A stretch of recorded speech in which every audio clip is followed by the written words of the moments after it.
afternoon, everyone. Welcome.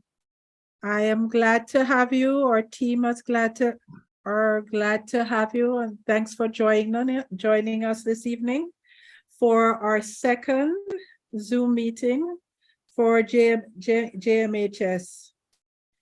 Today's topic is mental health inventory at midlife and beyond, tracking mental health diseases post-COVID.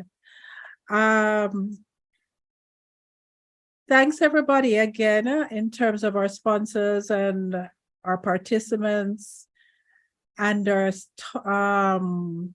speakers today, because I think this is a very interesting topic and what's going on in mental health. None of all you guys know what mental health is. We looked it up, and good mental health involves being able to prioritize your own well-being and that of others, and being able to alter your behavior when a situation or relationship isn't working for you. So that's considered good mental health. But considering COVID and everything that's happening in society, I read a line that I thought was important, that this person says, we envision a society in which mental health problems are acceptable and in some ways valued a part of the whole human experience. Because most of us at some times have some issues. But welcome everybody. Thanks again for showing up. And I am going to turn you over to our PR, Miss Magdalena Ducruz. And I didn't say her name correctly, and she's a good friend of mine, but she knows who I'm talking about. It's only me, Magdalena Cooper, the news. Welcome everybody, wherever you're coming from in the world, whether it's day or nighttime. If you're coming from Europe, welcome, because I know it's evening, nighttime there for you, and we welcome you. Let us pray as we start this session, this webinar today. Let us pray. Father in heaven, thank you so much for bringing us together. No matter where we are in the world, we could come together and learn more about mental health and its impact following the recent COVID-19, which they say hasn't ended as yet. But we know that you will guide us in whatever we say and do today, and may everything that is done be done to honor you so that we can go out there and help others who are having mental issues, to help them to feel better about themselves. Thank you for the presenters. Thank you for your love for us, for Christ's sake. Amen. Amen. Over to you, boss, Dr. William Brown. Thank you very much. Thank you very much, Lisa. Good to see you. Good to see Magdalena, our moderators. Good afternoon, all participants. This time I'm going to welcome everybody here. I'm going to start with our sponsors. Our sponsors have been very critical to the success of this webinar. I'm seeing 114 attendees already, and it's going to be an explosion. I just came from another mental health seminar face-to-face at the AC Hotel. It looks as if it's the buzzword today. So we are doing the right thing. We're growing as a society, and we are reaching all the areas that we can at this time. As you know, the Jamaica Midlife Health Society is an approved charitable organization for over 25 years. All right? And we promote basically under the auspices of the Medical Association of Jamaica, optimal health and wellness for adults at midlife, which some people define as 45 to 60. Some have lowered it to 35 to 60 and beyond, by offering holistic health and education through seminars and online webinars like this one. This is our second one for the year. We have one more in October. So I use this medium to welcome everybody, all the attendees, our sponsors, our speakers, Dr. Donald Gordon, who is going to open the seminar for us. And I pray that everything goes all right. Make sure you learn something and make it worthwhile, and share with your colleagues, friends, and loved ones. Thank you very much. Our next speaker person is Dr. Donald Gordon, who is no stranger to also in the medical field. He is the president of the Association of General Practitioners of Jamaica, for the last 2 or 3 years. I don't think they want to remove him because he's been doing a great work. When I called him to open the seminar, he readily accepted it. And up to last night, he was saying, where is the program? I said, the program is there. So get ready. Donald, over to you.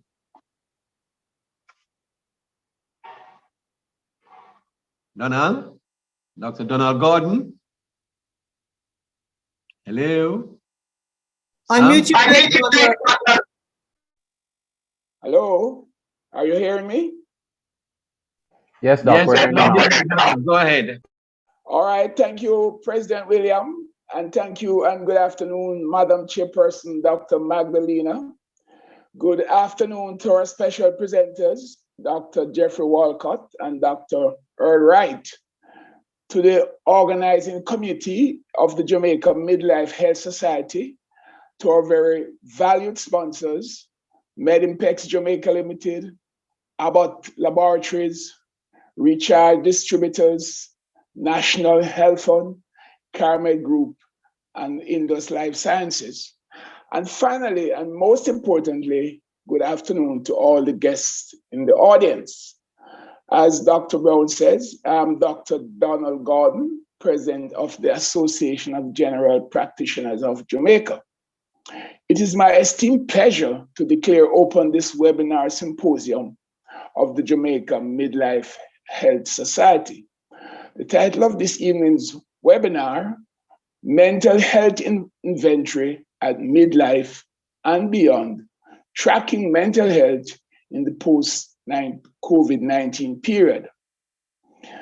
As we all know, mental health is a challenge throughout all stages of life, and it assumes more prominence and significance in midlife and beyond. According to the CDC, 20% of elderly over 50 years suffer or experience some form of mental illnesses. Mental illness in midlife and beyond become increasingly significant because of the following reasons: social isolation of the elderly, substance abuse among the elderly, inactivity, comorbidities, and polypharmacy, which goes along with the numerous comorbidities associated with midlife.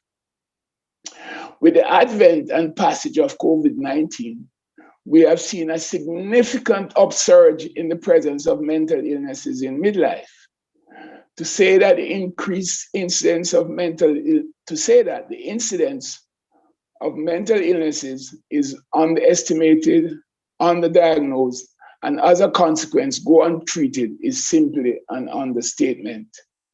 The Association of General Practitioners is highly appreciative and supportive of the efforts of the Jamaica Midlife Health Society to address the issue in this afternoon's webinar. Frankly, this is an issue that affects our membership and clientele, and we are eagerly looking forward to the content of the webinar. We think this webinar will be of tremendous value to our members and the wider healthcare providers in general. We congratulate the organizers for choosing two very experienced and capable presenters this afternoon.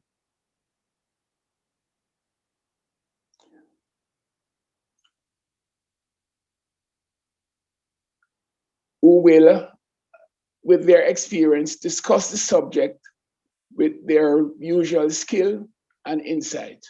And we thank you, the Jamaica Mental Health Society, Midlife Health Society, for the opportunity in allowing the association to be a party to this evening's presentation.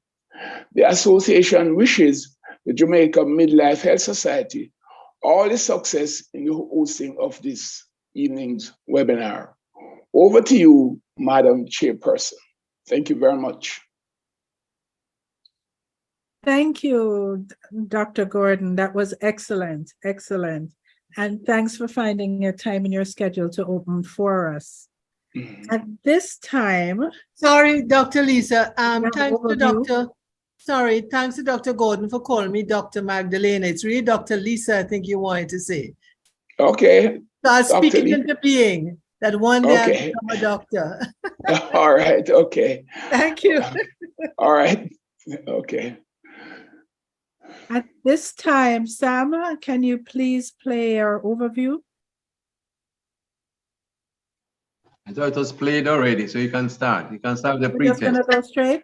Okay, so now we're gonna have our pre-test questions. So for those who want CME credits, we would ask that you do where Sam is gonna set up for you to see our pre-test questions. That way you'll do that and the post questions after the talks. And you can get your CME credits. Thank you so much. As Doc said, you'll see in the chat where there's a link. Though we've played the video already, we have 10 minutes. So because we don't want to have you listening to the sound of nothing, we'll play the video while you're doing your pretest. So the pretest closes at 2:30. It's now 2:20. Call it 2:21. Please click on the link in the chat. It should launch a browser page which takes you directly to your pre-test. Thank you very much.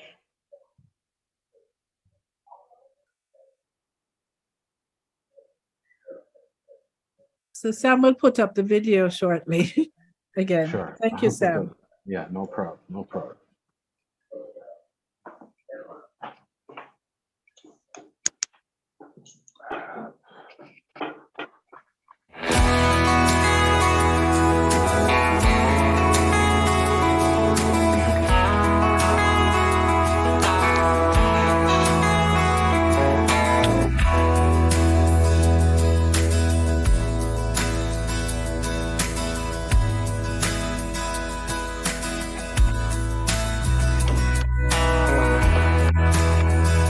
I'm getting some messages of invalid links.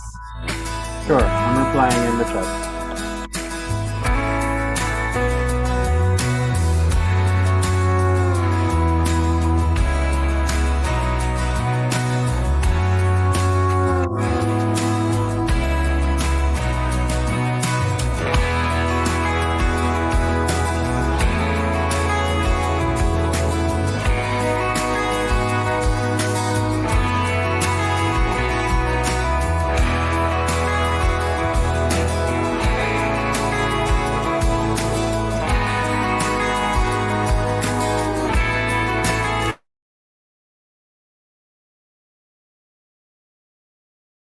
Okay, then. Alright, so hold on. So let's spend the 10 minutes talking. Some persons are saying they're having issues with the link. Is there anyone who can access the link? Please let me know in the chat. Also, for those who are saying invalid link, here's another link. Can you check that one and let me know what happens? Thank you so much. Also, And for Sam, our participants, you guys could go ahead and click on it and let me know if it's working for you as well. Magdalena, Dr. Lisa, let me know. Thank you, yes, Dr. Harris. and can you show the JMHS video? You have something else up on the screen. Thank you. Sure. No problem. Yes, the link. I can get onto the link. Yes. You can get onto the link. All right. So the video will be up again.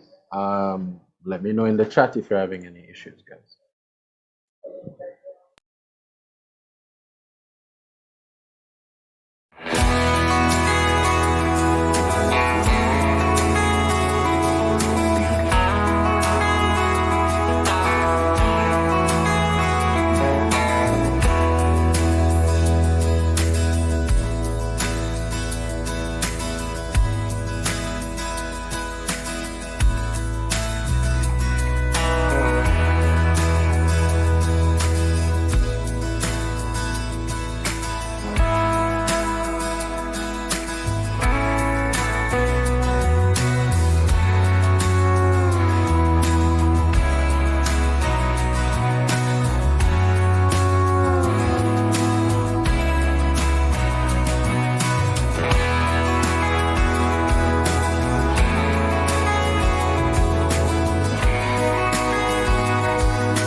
Hello, everyone.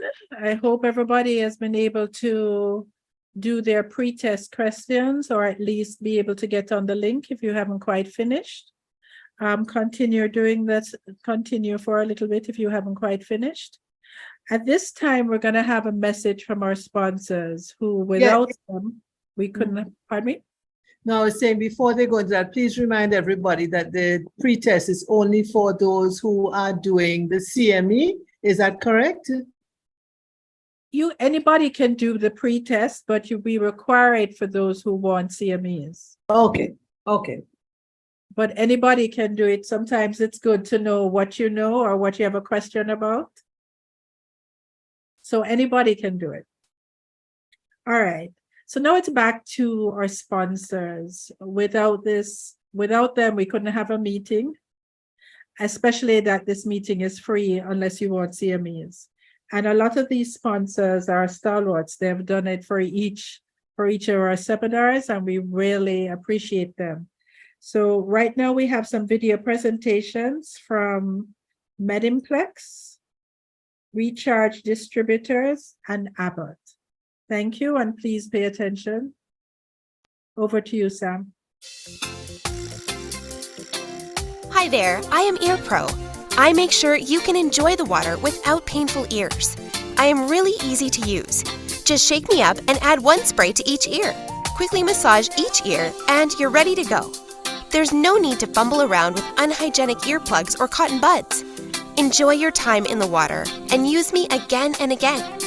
Distributed by Medimpex Jamaica Limited.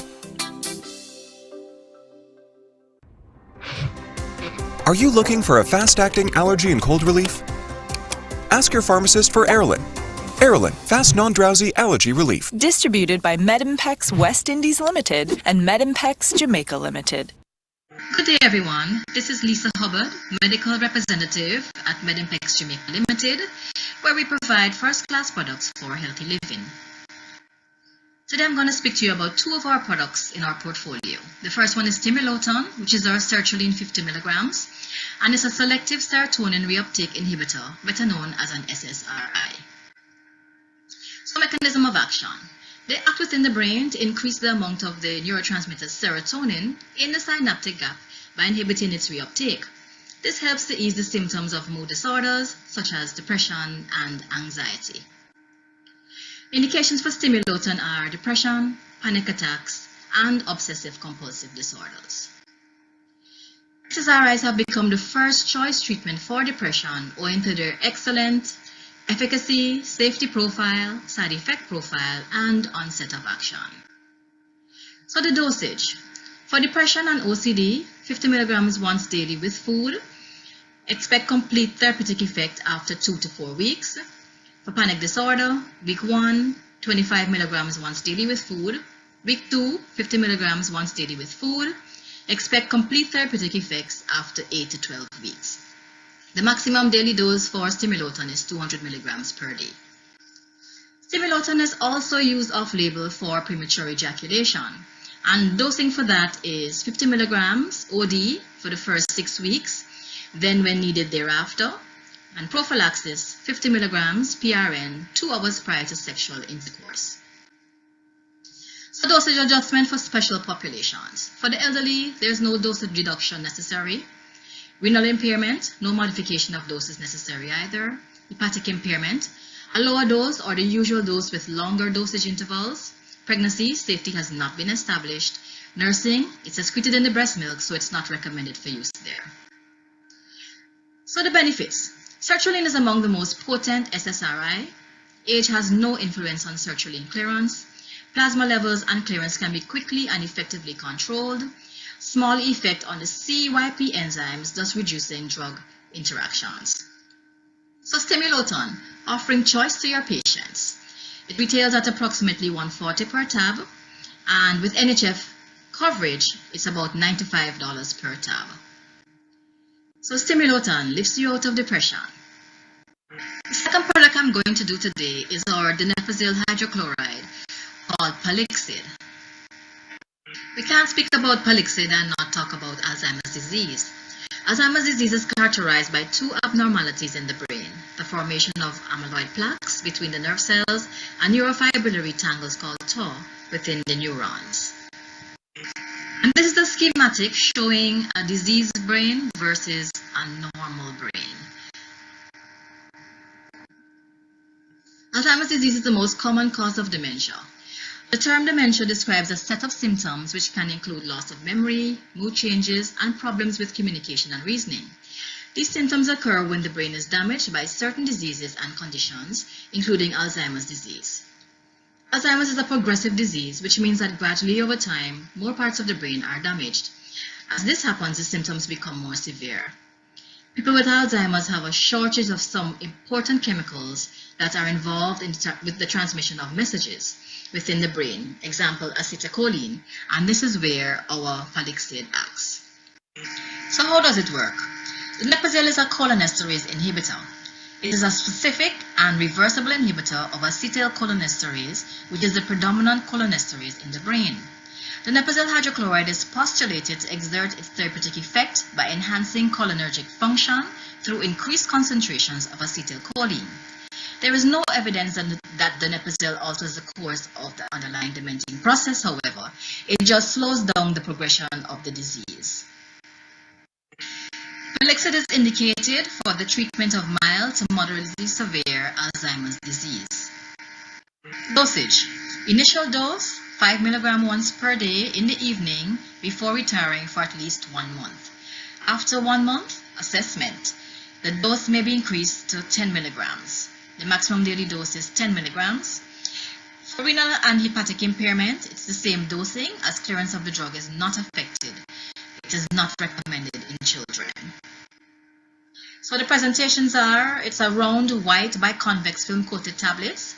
It comes in 5 and 10 mg, and the retail prices are 10,136 and 11,466. So why Palixid? It's well tolerated. It improves cognition and functioning. You see a 38% reduction in functional decline. It improves behavior symptoms. And of course, you could have some side effects such as bradycardia, GI, muscle cramps, and fatigue. And with that, we've come to the end of the presentation. I want to say thank you very much for listening, and do have a good evening. Bye-bye. Are you looking for quality products you can trust to meet your needs and your patients' needs? Then RDL Distributors has all the tools you need. We are committed to providing medical professionals with the best all-natural health and prescription drugs at a competitive price, along with the most appropriate technologically advanced medical devices, medical supplies, and point-of-care tests, both quantitative and qualitative. So sit back and relax as we share briefly some of our products in our catalog. Our product catalog is specifically designed to include products for prevention, diagnosis, and treatment of illnesses. Let's look at some of our products for prevention. Firstly, our supplements. Nourish Gold, which contains 7 B vitamins along with essential minerals like zinc, vitamins C, D, and E, and is a great supplement for everyone, especially diabetics, persons recovering from COVID-19 and any other ailment, and should be used as a daily supplement to maintain good health. Our Zecal D3 contains 2 essential vitamins our own bodies can't produce, calcium and vitamin D3. Our other supplements include Evictal, vitamin E, and Code Soft EPO, evening primrose oil. Other products from our prevention line includes our exciting line of Moots condoms, which offers 17 different variants. And if you were in the mood and forgot to use Moots, our emergency contraceptive Prevental gives coverage up to 72 hours after unprotected sex. Let's review some of the products from our treatment line. Firstly, our oncology line from Get Well Pharmaceuticals, which covers products for solid tumors, hematological malignancies, and palliative care. Our gemcitabine, doxorubicin, and paclitaxel are subsidized by NHF, and unlisted Get Well products are available upon special request. Next, we have iron preparations for both adults and children with little to no constipation and a great taste. Our Heme Gems is a complete blood builder as it contains cupric, manganese, folic acid along with ferrous fumarate, all of which works in sync to help the body form red blood cells. And of course, Overmalt, which comes in 2 preparations, Overmalt drops and Overmalt Fort chewable tablets. Our vaginal suppositories, Gyno V6, contains clotrimazole, while Danfoss and Trinite contains clotrimazole and clindamycin, all of which targets mixed vaginal infections. We have Overclow with active ingredient metoclopramide, which is used in conditions such as pregnancy, chemotherapy, GERD, and any other conditions that require stomach emptying. We also offer a wide variety of injectables such as ceftriaxone, vitamin K1, diclofenac sodium, and triamcinolone. Let's not forget our proton pump inhibitor Lantacid 30, which contains lansoprazole, and our beta blocker Acridol, which contains carvedilol. Our point of care analyzers are easy to use and provides accurate results within minutes. We offer a wide range of point of care analyzers and diagnostic rapid test kits for both humans and animals. Testing parameters for humans includes but not limited to blood glucose with SD code free, lipids using SD Lipidocare, HbA1c using SD Multicare, and hormones and cancer markers using the Vida Lab Analyzer.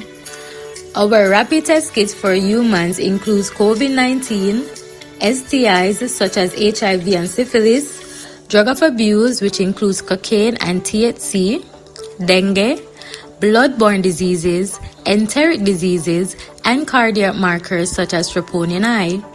We also offer PPEs such as thermometers, disposable gowns, and pulse oximeter, along with our premium quality powder-free gloves, both nitrile and latex. Remember once more, all products marketed by RDL distributors are very affordable. To access our world-class products and more, be sure to contact us or visit our location at 136 Maxfield Avenue. We're looking forward to partnering with you, RDL Distributors, empowering individuals to live a healthy life.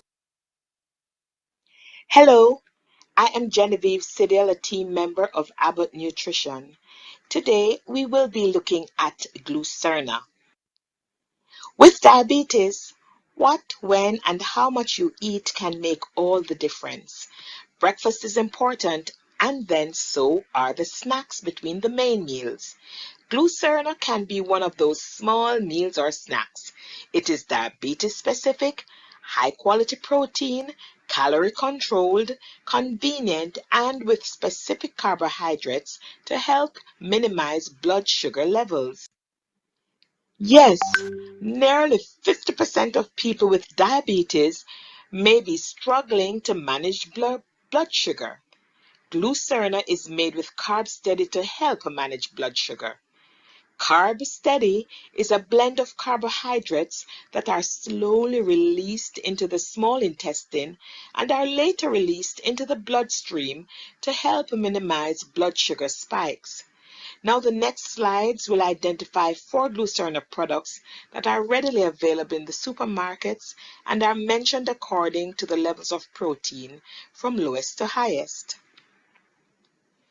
Our Glucerna Snack Shake. It's a delicious snack replacement.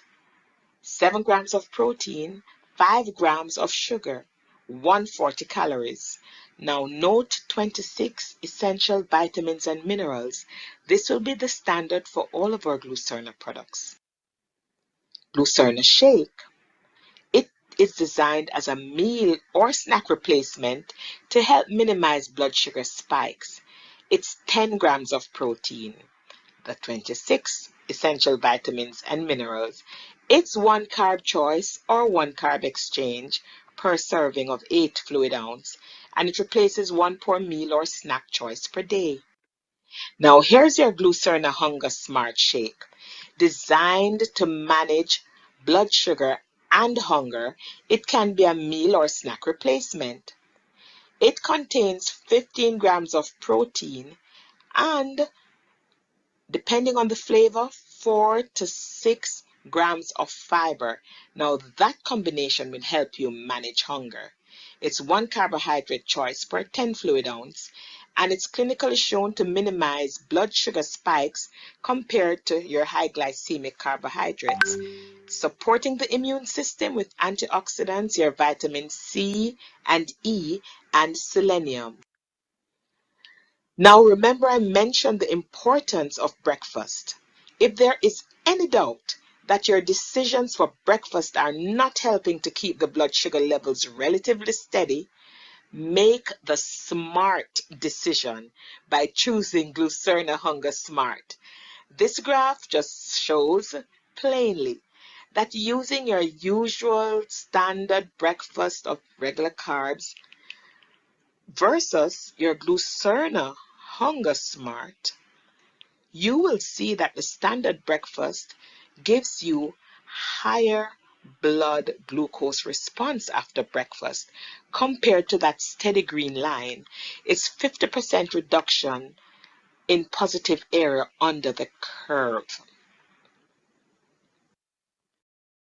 Your Glucerna Hunger Smart powder, 22 grams of protein, 1 gram total sugar. It's a convenient, ready-to-mix snack replacement for people with diabetes. And for your Ensure reminders, your complete, your max protein, and your Ensure plant-based. Why do I have this slide up? It's a reminder that protein is important to maintain strength and energy.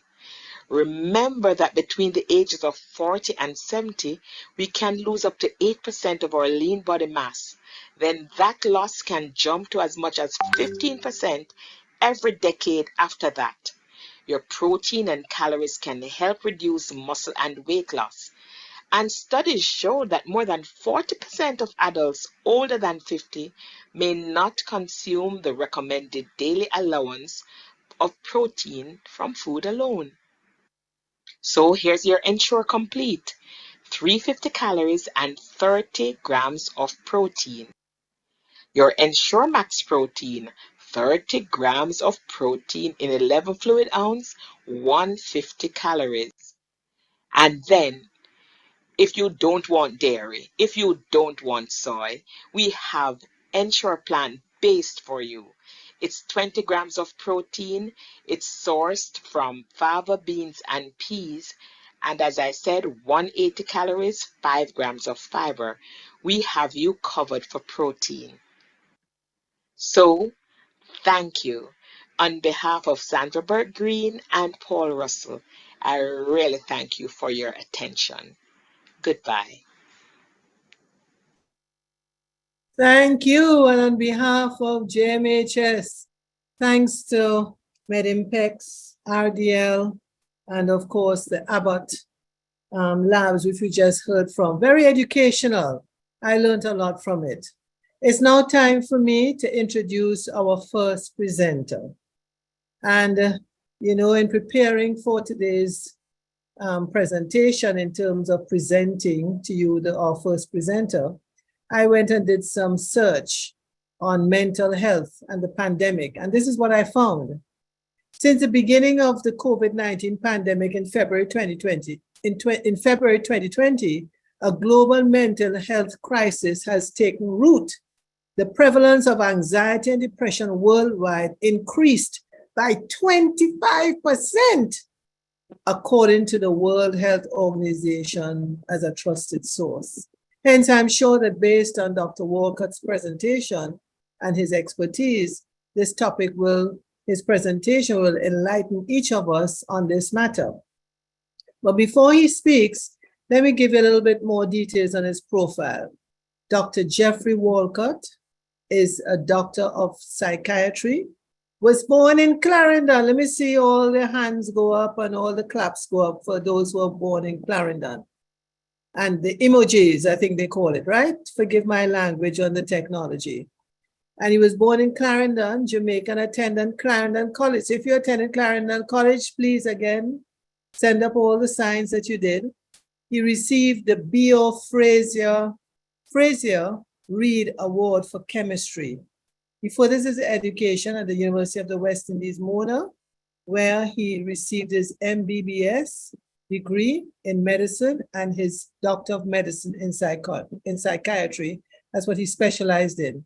He has worked as a consultant in charge of community mental health services for the parishes of Kingston and St. Andrew in the Southeastern Regional, SIRA as we call it, Health Authority. He's currently the consultant, psychiatrist, and clinical director for Psychotherapy Associates Limited. Wow. And a member of the steering committee and director of the Preceptorship program for management of schizophrenia for Janssen Pharmaceutical Latin America and the Caribbean. He's the co-principal investigator on a Grand Challenges Canada grant funded research project and subsequent grants from the Ministry of Education. What I like about, in terms of reading his bio, he is a published 19 peer-reviewed journal articles, 2 book chapters, as well as served as reviewer for 3 international journals and guest editor for Frontier in Psychiatry academic journal. So he's accomplished. We can't deny that. So today his presentation topic is, has COVID-19 affected mental health issues and at midlife and beyond? Over to you, Dr. Walcott. Over to you. All right, thank you. Let me share screen quickly.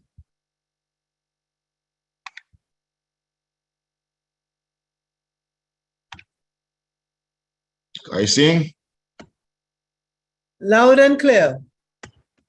All righty. I want to thank you guys for inviting me to do this presentation. This is actually the second one I'm doing for the day, and this is how important this matter is. I think that on a large scale, we have been hearing a little bit about the impact of the pandemic and the widespread challenges that are yet to come. But I don't think we've been actually having the presence or the engagement to look at what we are expecting and what we've already been seeing, because it's certainly not going to be business as usual as we move through the coming years and try to recover. So one of the first issues I'd like to point out is that this is not a new event. We've had pandemics throughout history, from as far back as human beings started getting together in communities and working together. And so we have some amount of understanding of how it has impacted our societies, how it's impacted individuals, and how it's impacted the people around us. And we know that despite the various agents or the various problems and illnesses that the pandemics bring, one of the things that is certain is that all of them have mental health repercussions. All of them have mental health impact on the survivors of the pandemics as they spread throughout the world. And why is that so? Well, during this time in the event, and especially with this recent pandemic, the mindset of our people, the mindset of the world's people has had to switch from living and enjoying life and making plans to survival and holding on. And with that, it brings a certain level of despair, anxiety, hopelessness, insecurity, social withdrawal, loneliness. And so we've seen, especially now, during the periods of quarantine and isolation, that is more difficult to distract ourselves from both existing mental health issues and current problems that we are faced with. So it's not just about threatening our physical health, but our mental health as well. And this is the reality that we've got to face with, that normality is no more and normality is not returning. So we've seen significant changes in the trajectory of the world development and even in the way that the world is now interacting. As the pandemic has ended, we've seen increased apathy, increased hostility, increased aggression, and now we're on the brink of a third world war. So these are some of the things that have been distracting and deviating from our plans for ourselves and our societies. And we have to come to grips with it. People have financial and job insecurities as a result. And we've also had the impact of loss, as we have seen that persons, whether directly or indirectly, have lost relatives, have lost friends, have lost colleagues, and we have not had the opportunity to process these losses, these deaths, in the normal, healthy, ritualistic practices that most societies encounter. So we've had a suspension of the grieving process. Our homes, which were normally seen as sanctuaries or safe spaces, became our prisons, and social isolation in its essence brought with it even more significant problems. We see the issues that have been affecting our schools. Our children who have lost 2 to 3 years of socialization and structure are now in a state of havoc, chaos, and absolute turmoil. And we see it every day in the reports of violence in the schools, disruptive behavior, and the challenges there are. During the pandemic, we've had to take on additional roles and put ourselves under emotional and psychological stress, that of teacher, nursing care for elderly relatives. And so we've had a significant and tremendous traumatic experience. And part of the issue of how we deal with trauma is through the process of grieving. Now, Elizabeth Kubler-Ross was a psychiatrist that outlined the different stages that one goes through as you traverse the grieving process.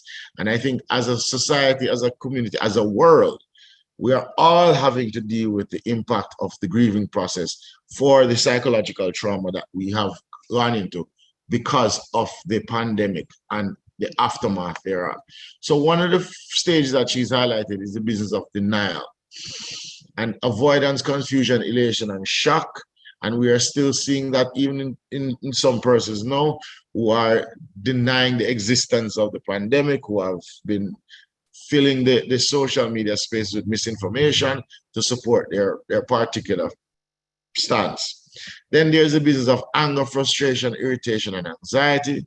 Persons who have been processing the grief process with those emotional states.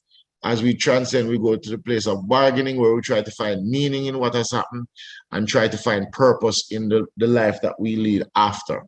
And then, of course, once things have settled in, we move through the stage of depression, which is an overwhelming feeling of helplessness and hostility as we begin to accept the inevitability of the current situation that we're left. And these are the stages that Kubler-Ross identified. And there are different things that are needed at each given stage. And as individuals, as even societies, we are traversing this particular cycle in a very unique way. And it is specific and individualistic to each and every person.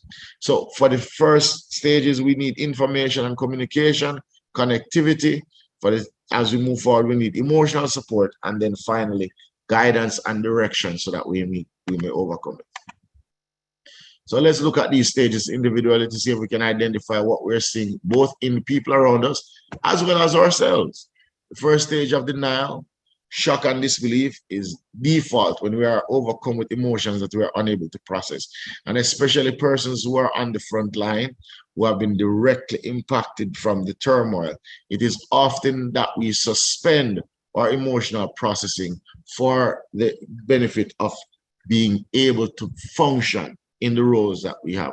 And certainly once the suspension ends, we're going to have to deal with the emotional waiting that we go through. And in most instances, what the suspension looks like is the business of emotional numbing.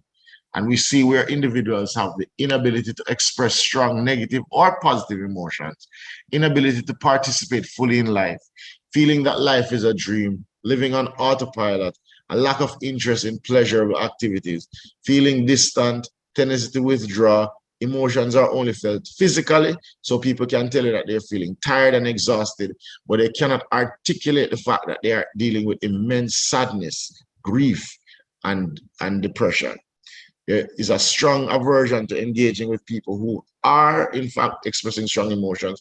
So people tend to isolate themselves from celebratory activities or even from grieving activities. And they're not feeling anything in the situation that would generate strong emotions. And panic and terror when strong emotions break through. And so there's a knee-jerk reaction or a default setting of extreme apathy, where persons are just moving throughout this life in a slip neutral type of fashion. And it can occur at any stage. And there are lots of people who are still going through this particular phase of the processing. Then we have the anger geared towards the pandemic specifically or towards anything in general. And certainly what we've seen is an increase in aggression, not just in our country, but globally, as persons have no avenue to process productively and healthily the emotions of anger, and it tends to spill out now into the society and into the future. And this particular response we often realize is a part of our survival mechanism, because anger and fear have identical neurophysiological pathways, because they are part of our response to threat. And we know of the fight or flight response, and this is the issue that we're struggling to deal with right now. And sometimes when we are expressing anger, anger is just a cover for other emotions that are not easily identified or properly named, such as feeling overwhelmed, feeling trapped, feeling scared, feeling guilty, feeling insecure. And it's important for us to be able to identify and express and process the emotional state that we're going through. The stage of bargaining, as people try to make sense of what has happened and to use it as a positive way to gear or to channel the direction that their life and the society would take, and working together to ensure that we are better equipped in dealing with future traumatic events. And it's a normal reaction to feelings of helplessness, where we try to regain control of a situation. So we start postulating as what could have been done differently, what should have been done differently. And a lot of that you see in coming out in criticisms of the response that most of the administrations had when the pandemic has come about. And we're seeing that more and more, that people are increasingly critical, not recognizing that hindsight is 20/20. And it's a whole different thing to say you could have made better decisions after the fact rather than while you're going through a process. And of course, we come to the most critical and impactful stage, which is the one of depression. And this is a stage now that can lead us into the realm of psychopathology, and which has to take active intervention to help, one, to identify, and two, to manage and to have persons overcome, because depression is a significantly problematic state. And coincidentally, as you see this photograph of this gentleman with his head down and obvious feelings of sadness, you notice that he's clutching a very important, very critical object, and that is the alcohol bottle. And certainly that is what we have seen as the pandemic has reared on, is that the use of illicit substances, the use of psychoactive substances has increased significantly. NCDA did a survey during the pandemic that found that alcohol usage increased dramatically within households, as did tobacco, as did marijuana, as is most other psychoactive substances. So these are some of the things of the reality of the post-COVID world that we are having to traverse. And these are the problems that we're going to have to continue to manage long after the pandemic has been put to bed.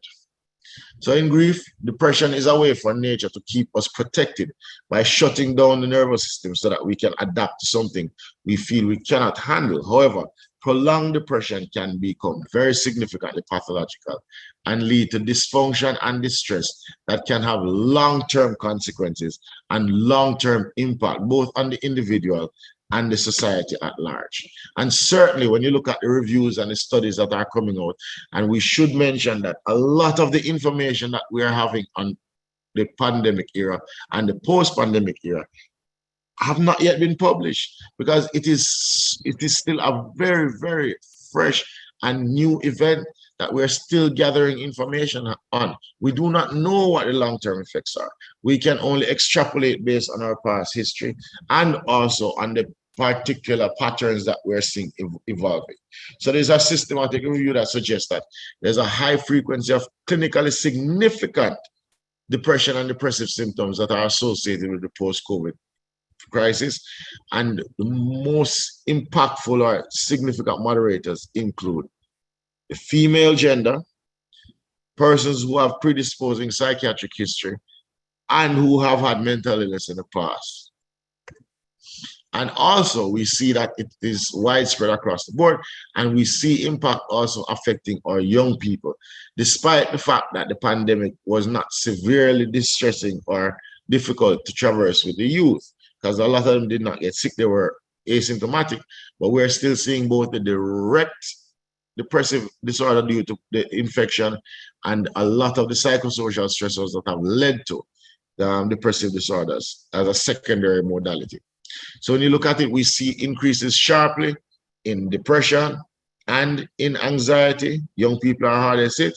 And more importantly, there's higher increases among females rather than males. And this is significant because females are usually protected from depressive disorders in the premenopausal, post-puberty years of their lives, because estrogen is a protective factor. And as we see, the greatest risk for most females occur when there is massive decrease in your estrogen level. So we are familiar with the postpartum period, where there's a risk of postpartum depression, and also in the perimenopausal period, when the protective impact of estrogen decreases significantly and persons become at risk for developing depressive symptoms, both physiologically and psychosocially, as their ability to deal with and traverse psychological traumatic events diminishes. And some of the associating factors that we can recognize in persons who are having depressive episodes are emotional symptoms, feelings of guilt, lack of interest, sadness, physical symptoms, lack of energy, decreased concentration, change in appetite, change in sleep, change in the psychomotor skill, ability to function, concentration, memory issues, and you have associated symptoms, which may not be as easily as recognized, but are significantly a part of the sequelae of the depressive landscape. Brooding, worrying incessantly, obsessing incessantly about problems, about difficulties, about challenges, mood irritability, excessive worry over your health or your financial situation, pain, and we are very familiar with the phantom pain syndrome, especially in persons who are not very clear or articulate in their emotional expression. They then feel that emotional distress physically in terms of back pains that have no physiological or neuroanatomical distribution, neck pains, pains in the chest, everywhere, tearfulness, and of course the emergence of anxieties and phobic disorders based on the traumatic events that individuals have had to deal with. And so let's take a look quickly at one of the most common disorders that we've identified coming out of the post-pandemic era, and also one of those that affects persons, especially women, when they enter into the midlife stage, and that is a major depressive disorder. The DSM-5 recognizes that there are about 9 symptoms, and they can easily be translated into 3 categories: emotional symptoms, thought symptoms, and behavioral symptoms. And the requirement is that these symptoms are present and persistent for over a 2-week period, where you have at least 5 of them being present. Now, if you look at emotional symptoms, and it's critical to understand that emotional expressions or emotional distress is not necessarily easy to pick up. And sometimes depression wears a smile and you're not aware of the person that's suffering. And especially persons with chronic medical issues, as we've seen that there's a strong correlation with depressive disorder in persons with chronic medical illness. As in fact, when the story of this gentleman that was a very famous actor, Robin Williams, comedian, had depressive episodes was worse, and that led to his suicide when he was diagnosed with a chronic medical disorder. So we have to be mindful that that is the at-risk population. So patients present with depressed mood, and the depressed mood has to be persistent for most of the days, for at least a 2-week period, for more days than that. And most people often think about whether or not there's a cause, whether there's a stressor or not, is not important or significant to the diagnosis. It is the duration of the symptoms and the distress and dysfunction, because you can have depressive symptoms occurring on the background of persons who are having psychosocial stressors or trauma, as well as those that are not. And the issue is not that the psychosocial trauma is causing the problem, but it's that the depressive disorder is impairing the person's ability to identify solutions to the problems that they are facing. The depressive mood may be reactive or non-reactive, depending on severity. In mild or moderate cases, the mood is reactive, in which activities such as engagement in social events, doing hobbies, exercise, and other such activities can actually improve the mood. However, there's a problem because the person goes back into a depressive state. The non-reactive mode is more severe, where nothing can get the person out. The patient may also have anhedonia, but the two symptoms do not necessarily have to co-occur. And in fact, you can make a diagnosis of a major depressive disorder without the presence of sadness or depressed mood. If the person has anhedonia, which is a loss of enjoyment and pleasure activities, and any of the other 4 symptoms, they can in fact meet the criteria for a major depressive disorder. And presence of anhedonia, notably, is always a sign of pathology. Some of the behavioral symptoms which we can recognize: sleep disturbance, tiredness, lethargy, appetite disturbance, which can go on both sides, can be eating too much, eating too little. Weight changes are usually associated, and suicidal attempts. And it's important to separate them. Suicidal attempts, in fact, completed suicides, have very poor statistic correlation with suicidal ideation. So it is never, ever, ever, ever okay to disregard the risk of suicide in your patient because you don't see or you have not elicited suicidal ideation. Always be mindful that every patient with depression is at risk for suicidality. And the thought syndromes: hopelessness, helplessness, worthlessness, and guilt. And you see here the suicidal ideation, poor concentration, and memory. Now, the symptoms of the depressive disorder are not homogeneous, and they have different weighting. And the symptoms vary as you get into the complexity of dysfunction. Because as you go from the emotional symptoms to the behavioral symptoms, the level of functional impairment increases exponentially. So you have cumulative functional impairment once you're getting into the realm of physical symptoms. And of note, well, most people think about how to address depressive disorders, that you start with talk therapy or allow them to find a way over it, and if it lingers, then you treat it. The reality is, major depressive disorder is a very, very clear biological disorder with very clear biological consequences, because as most studies have shown now, that there is actually brain damage with each and every episode and with prolonged depressive states. And more so, what the studies have shown is that the longer somebody remains symptomatic of their depressive disorder, the less likely it is for that person to achieve recovery or full remission, with a rate of about 54% of persons being able to recover after 6 months, and going down after 2 years to 11%, and eventually after 5 years to 1%. So depression is not a disorder that you can wait and see or watch and see. You have to identify it quickly and aggressively manage it so that the patients can do well and do better. And one of the clinical significant issues and impacts is that as persons move into later life, we now have to deal with the business of chronic diseases, diabetes, hypertension, and the like. And one of the issues that we have had to address is the fact that While psychiatrists look at mental disorders in the general population, the concentration of specifically major depressive disorder is not in the general population. It is in the population of persons who have non-communicable disease. And studies have shown repeatedly that there's a higher prevalence of major depressive disorder in individuals with non-communicable disease. And there's a direct correlation in terms of the prevalence and severity with the number of NCDs that the patient has and the degree of limitation caused by the disease. So this is where you have to look for patients with depression in the population that you treat as clinicians in general practice and as family doctors.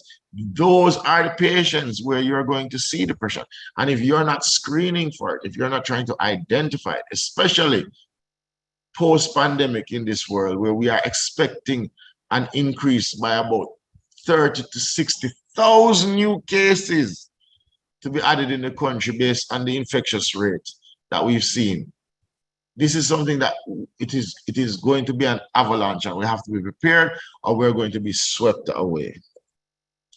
And integrating mental health care in non-communicable disease is an imperative for person-centered care because the health status of persons with comorbid depression is significantly and far worse cumulatively than with either disease alone. And that's important to recognize. So the comorbidity worsens your patient's prognosis. And so it has to be identified, it has to be addressed.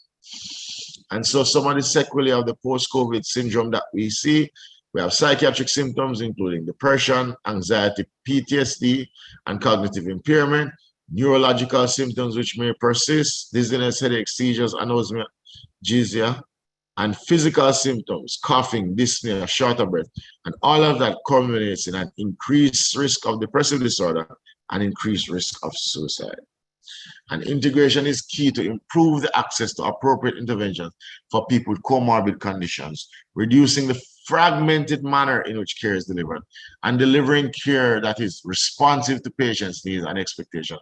And therefore, there has to be integration and collaboration between mental health professionals and other clinical medical professionals to be able to quickly identify and appropriately manage our patients who are not necessarily going to turn up at a psychiatrist's office, who are not going to accept that they need to see a mental health professional, but will continue to go to their general practitioners in perpetuity and continue to not do well unless the underlying problem and the comorbid mental issues are identified, managed, and eliminated. And we are quite clear that we have the capacity. And when we look, there's a study that was done, I think 2016, by Professor Gibson and myself, that looked at primary care physicians equipped to help persons with depression. And what we found is that our training system puts our clinicians in a far superior stead compared to other training institutes all over the world, that we are more in tune with, and our clinical practice makes us more adaptable and have the capability to not only identify but appropriately manage depressive disorders. And therefore it is something now that we're going to have to use in full force, because we do not have the labor personnel in by any fathom of the imagination to deal with the previous load of mental illness, let alone the current and upcoming problem that we're going to be faced with. And the truth is, our patients don't come to us. In terms of prevalence of mental disorders, I will tell you, the most common mental disorders are anxiety disorder, which is 15% of the general population, and depression, which is 10%. Schizophrenia is 1 to 2% of the general population, and bipolar disorder is 0.6%. But when you look at the service access for mental health, the disorders that take up 1% of the general population account for more than a half to 2/3 of the service utilization in mental health services. People with depression do not turn up. It's less than 20% of the patients that we serve in the mental health clinic have a diagnosis of depression. And usually it's depression with some comorbid issues or with severe complications. So the majority of the people do not come to us. They stay with you.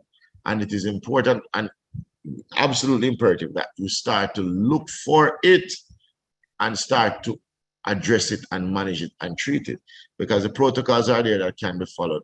And there are opportunities to strengthen your clinical acumen when it comes to managing the psychiatric disorders. And certainly even the WHO has pushed for that we should address the issue of common mental disorders from a public health primary care stance.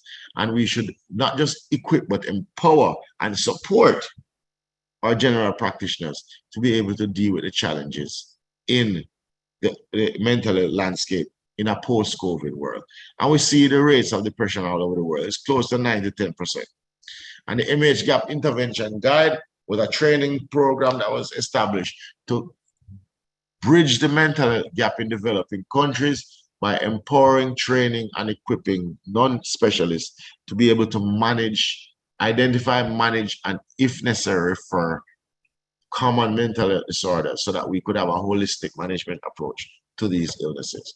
And we have the general practitioners who have had wonderful expertise and success in managing mental health disorders in the island. Now, as we traverse and we move towards looking at the new dispensation of a post-COVID world, depression is still a major public health problem. And there's still a need for greater emphasis to be placed on how to identify it, how to address it, how to manage it, because it's associated with high levels of psychosocial, physical impairment, which result in significant socioeconomic burden in a post-pandemic world that is always all commonly and currently fraught with a lot of financial uncertainty. And so these are the things that we have to focus on. Takeaway message is that these are the problems that we're expecting, both in a post-pandemic and especially in the midlife issues. Females are more at risk, are more affected, and the problems lie in the population of persons with non-communicable disease and chronic diseases, which end up in your clinics and you see on a daily basis. They are not going to come to us. And therefore, it is time for us to be able to work together, to collaborate, to create spaces where we can provide training, support, and empowerment to our general practitioners to work collaboratively with us to be able to identify, manage, and address the impending, catastrophic, overwhelming deluge that is about to overtake our country as it relates to mental health problems and mental health concerns. And so that we can finally move on from the post-pandemic world by accepting the new dispensation of where we're at. Things are never going back. However, ladies and gentlemen, we are still here. And if we are still here, we have to carry on. And we have to not put our head in the sand, but take it out and face the winds of the oncoming future. And we have to do it, most importantly, together, supporting and working with each other. And while most people may think that all things in life happen in a linear fashion, that you move or logically and in good stead from one state to the other, the reality of all things is that it is exceedingly more complicated, exceedingly more difficult, and exceedingly takes more resources than we fathom. But we cannot get weary and we have to battle on. The struggle continues. And we must be ready and we must be willing to work together to face it. And with that, I thank you so much and I will open the floor for questions. Well, you know, I was going to tell you many times that, that your time was up, but you spoke with such passion and such clarity that I had to say, no, let him finish to the end. And what a presentation you did. Thank you so much. And thank you for the clarity that in which you made your presentation. I now have a better understanding of it. The one question I have before we look at what everybody is talking about, you spoke a lot about collaborating, or everybody in the medical field collaborating. Is that correct? Yes. Okay, but would you like to tell everybody on the platform today what's one of the things that really helps you to know that you need to go get help, even if you're going to see a GP, the general practitioner? often, and I say it is people are not going to answer or to be forthcoming with problems with emotions. A person will come to their general practitioner and tell you that they have back pain or they have a headache or that they have a toothache. But a person is not going to come to you and say, boy, doc, I'm depressed, I'm sad. They will come and say, I'm not sleeping. And that's the most common one. And that, in fact, when you look at some of the simpler screening tools like the Zoom, that is one of the critical questions. Have you been sleeping? And do you feel sad? But then you have to therefore elicit. There are so the things that you look for are the issue of sleeping, the issue of tiredness. And a lot of these patients, and I know we all have them, a lot of these patients that come to us in an inadvertent way to ask for time off from work consistently and insistently are doing so because they are not able to articulate what something is wrong with them. And what is wrong with them a lot of the time is these people are frightfully depressed and dysfunctional, and they recognize that they cannot function, and they're trying to hide it by avoiding going to work. It's not that they're lazy or nefarious. They're sick. They just don't know what they're sick with, and what they want to do is to avoid engaging with. So simple questions like, are you sleeping? And what's the quality of your sleep? And if the quality of sleep is, I wake up in the middle of the night, that is almost synonymous with depressive disorders. The second thing you need to ask, asking people, do you feel sad, is not going to get a question. If it's a man in your office and you ask him, do you feel sad? The first thing you're going to say, that we don't depend that. We have too much things to worry about. We don't have time for that. But the important question, which I know gets an answer, is when I ask, when was the last time you were truly happy? And they cannot give me an answer to that question, then that person is having depressive symptoms. And then you can just add up the other two things. More than likely they've lost weight and not eating, and more than likely they're tired and having negative thoughts that the future is difficult. And they will tell you, there's no hope in this country, more I run away, go to foreign. Not to say that that's not a valid thing in some people, but most of the time when people want to run away, it's because they are depressed and unhappy. And we have to stop for the life of us, putting this heavy stigma and medicating depression as it is some very horrific thing that carries with it lifelong consequences. First of all, antidepressant treatments, medication are some of the safest drugs that we actually use in psychiatry, because a lot of them are well tolerated. The only challenge you have with them is that they take a long time to work. So you have to get your patient to commit to the 2 to 3 weeks.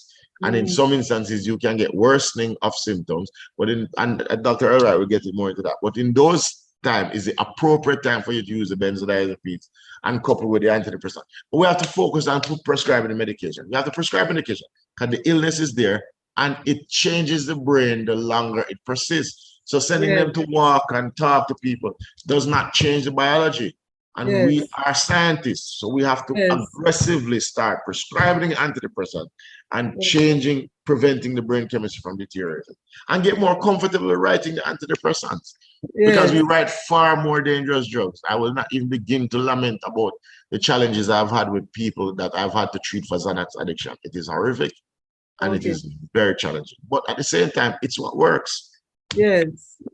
So now that you've given that really great explanation to my question, I wonder if there are any questions. Sam, are you seeing any questions in the chat? Sam, are you seeing any questions in the chat, or anybody else seeing any questions in the chat?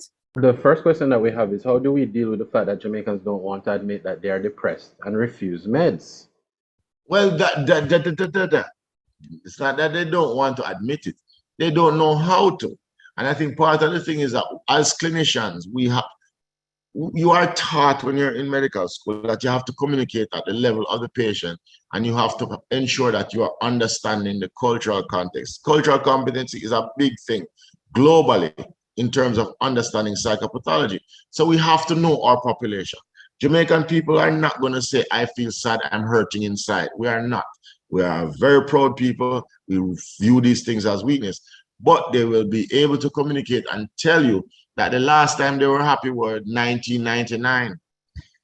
If the last time a person says that they were happy was greater than 2 weeks, that means that they have been unhappy 42 weeks, and that gives you the time period. So we as clinicians have to learn how to speak the language of our patients, and we have to be more mindful and comfortable. And a lot of the resistance to the medication does not come from the patient. It comes from the doctor, because the doctors are scared that they're going to cause a manic episode. And if you cause a manic episode, okay, we will manage it. But the reality is, with the new medications that are available, it is more likely that if a patient is bipolar, that the medication you will prescribe will not work. And at that time, then you can refer them to us to screen for bipolar disorder. But even if they do end up with a manic episode, we will fix it. We can fix it. Psychiatrists are wonderful people who manage people. You know, we give drugs that cause all these medical problems, and we don't have the same trepidations. We know that the internist will fix it. So when we cause a problem, like when NMS happens, we call it internist and say, hey, fix it. But we're not going to stop using the drugs. So we need to get the same issue. So we need to get them to call you more, the other practitioners, medical practitioners. I want them to become more comfortable and competent with writing appropriate medication regime, because you can. We know this, we studied it, we proved that when we did knowledge, attitude, and practice, that most Jamaican physicians have managing major depressive disorder 2016. So I know you can do it, and numerous training programs. Okay, so thank you very much indeed. Wi-Fi is on it too. And I have a quick question. I actually treat a fair amount of people who are depressed. The one thing is, when you put them on medicines, the support, and I have a number of physicians that my Wi-Fi is, yes. Okay, I have a number of physicians that also refer to me for people that have other issues which turn out to be just depressed. The problem is the medicine is quite expensive. Not hearing me? Go ahead. It's expensive. What you're saying, expensive? Some of the antidepressants can be quite expensive. Some you can get if you bring them through the clinic. A lot of them do not want to go to the clinic. And there's a long list of reasons there. Besides taking medicine, are there any group supports or anything other available? Because I have a fair amount of them on medicines. Some work better than others, but it would be more complete if you had other things beside medicines, because pretty much our offices are too busy right now for us to actually use much more than medicines. I really can't sit there to have very, very long talks with people. And some of them really need that, and their issues at home. We are using antidepressives when the problem is, for instance, I've had people had side effects of a couple of the antidepressives that we want to switch to another one. We give them samples, it works, but that one doesn't have enough support on NHF and they can't continue it. Doc, let me tell you what my personal experience has been with the issue of expensiveness, right? Most of the medication that's for depression, and depression is probably on the cheaper spectrum of the scope of drugs that we use, because the antipsychotics are far more expensive. Depression medication will range from about 20, let's say 15,000 to about 30 or 35,000 per month. I have very dear friends of mine who work at various dispensations. One gentleman, a close friend of mine, is a security guard, who makes $25,000 every fortnight. That's $50,000 a month. And he smokes a pack of cigarettes a day, which he gets the generic one for about $500, roughly $500. So he spends $500 for 30 days of the week, because there's no break in cigarette smoking. So it's $500 for 30 days of the week. That's 15,000 Jamaican dollars that he will gladly spend on something that's going to kill him, and he makes minimum wage.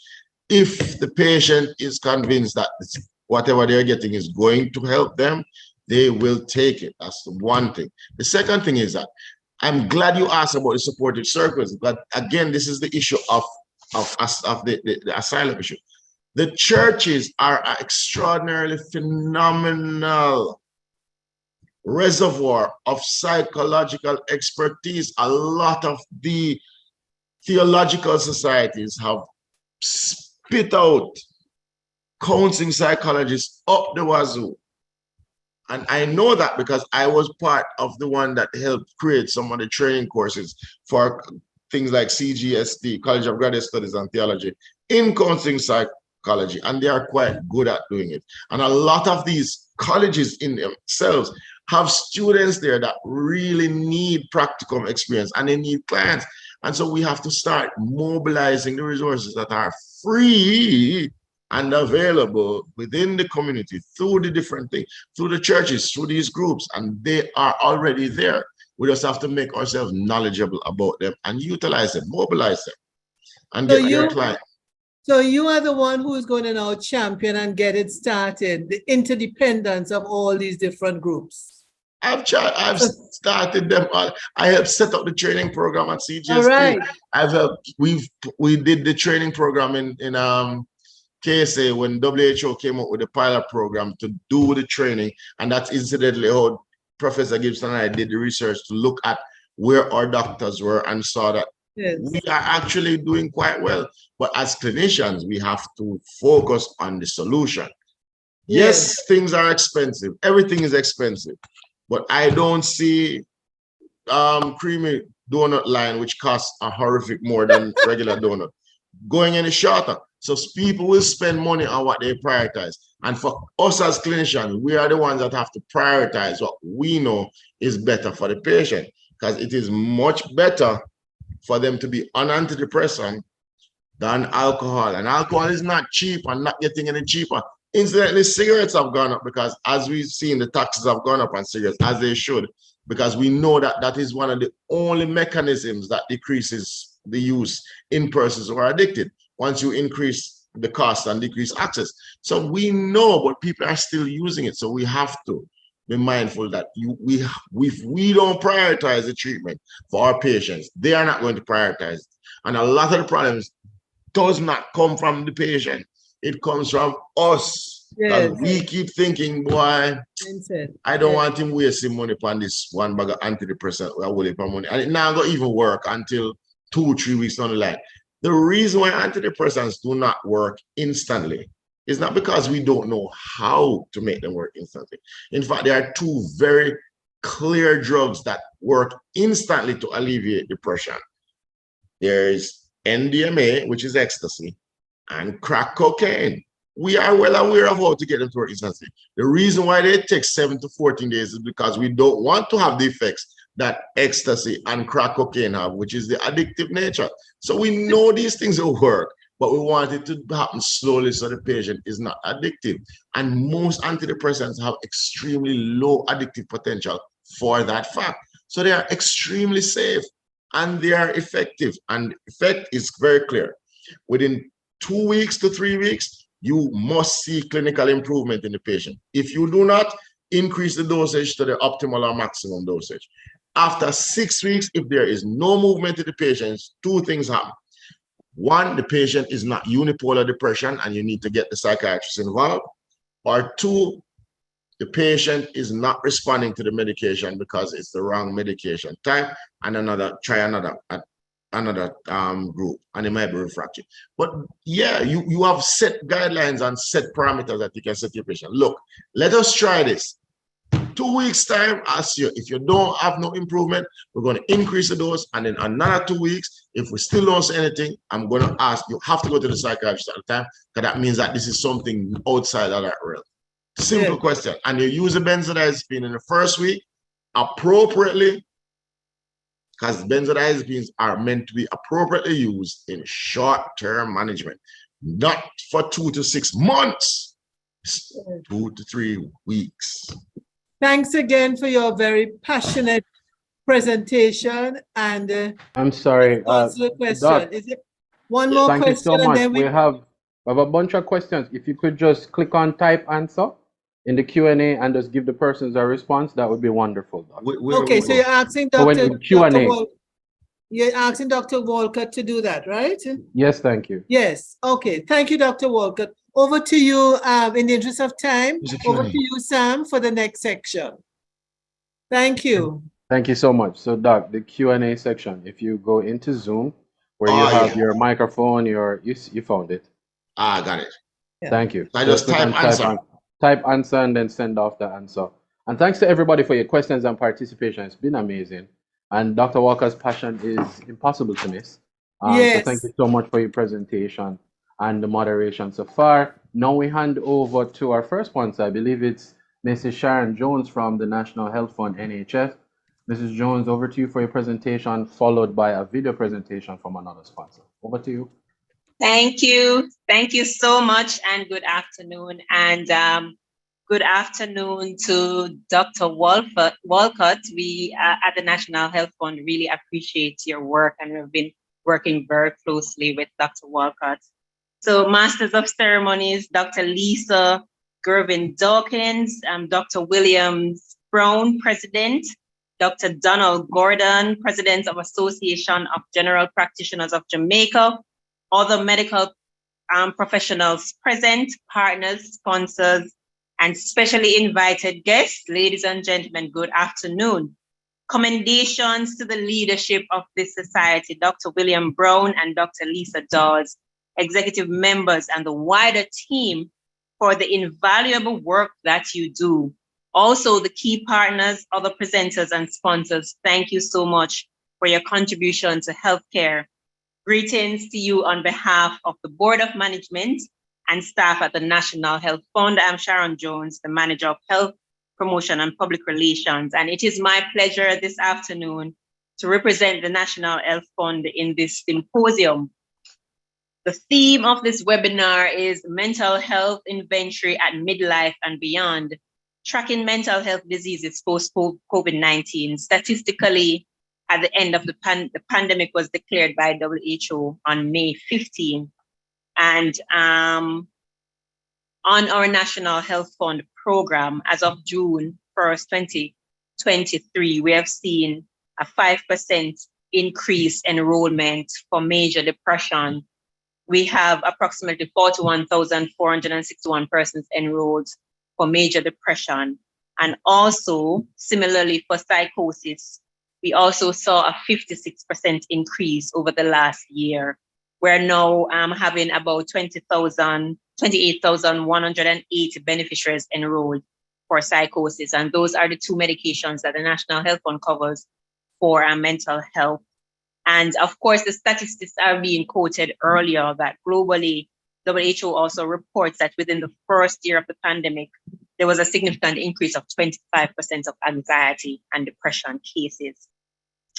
And world events such as COVID-19 pandemic, as well as improper lifestyle practices, continue to contribute to an increase in non-communicable diseases. The associated healthcare costs are also increasing. So this year, the National Health Fund is celebrating our 20th anniversary under the theme, Reigniting the Health Financing Agenda, which really brings to the forefront the development of the National Health Insurance Plan. As we all know that Jamaica faces huge out-of-pocket healthcare expenditure, sometimes putting families at risk of impoverishment in the event of a serious health crisis. And as we know that personal healthcare costs will inevitably increase over time due to the longer life expectancy and more significant risk posed by both communicable and non-communicable diseases. In light of this healthcare expenses, one of the first announcements that the National Health Fund made this year was to increase in subsidy for over 380 pharmaceutical items across 8 conditions. And I'm happy to report that psychosis was one of those conditions that the subsidies were increased, along with diabetes, epilepsy, glaucoma, hypertension, ischemic heart disease, sickle cell disease, and vascular disease. This means that our beneficiary can now pay even less out of pocket when filling their prescription. And the increased subsidy bring the average subsidy rate of 47%. And we're very happy about that announcement. So in keeping with our strategic priority, the National Health Fund He's committed to work with many partners, including Jamaica Midlife Health Society, to make the necessary changes in an effort to remain relevant and maintain access to medication. And as you persist in your pursuit for your goals, the National Health Fund family wishes you great success. Thank you, JMHS, for the quality of work, and we're happy to partner with you each year as you continue to do. And we thank you for inviting us to partner with you this year for your symposium.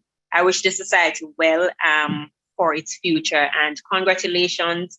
And I wish all the participants well for the rest of the afternoon. Thank you so much for having me. Hi, I'm Shaquille Davis, medical representative from CareMed, here to speak on selected products from our VitaBiotics line, the #1 multivitamin brand from the UK.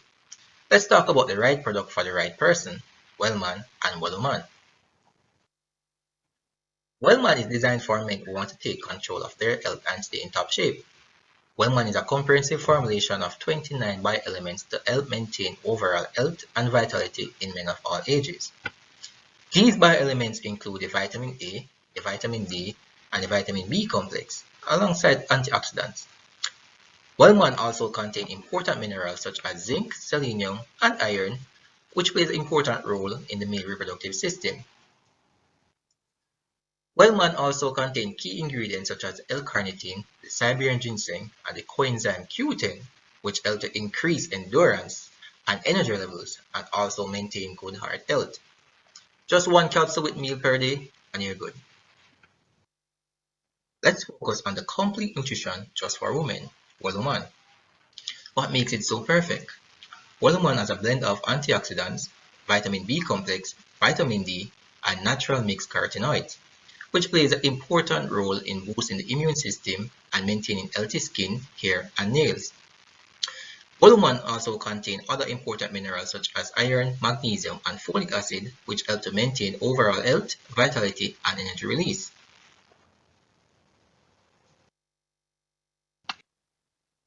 Welluman also contains other key ingredients such as starflower oil and evening primrose, which have been included to maintain a healthy hormone balance.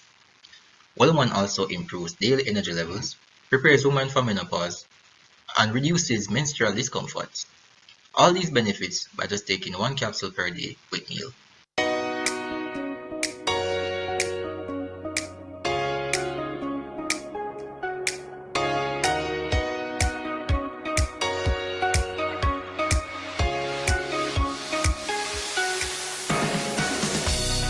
Wellman and Wellwoman, the UK's #1 vitamins for men and women.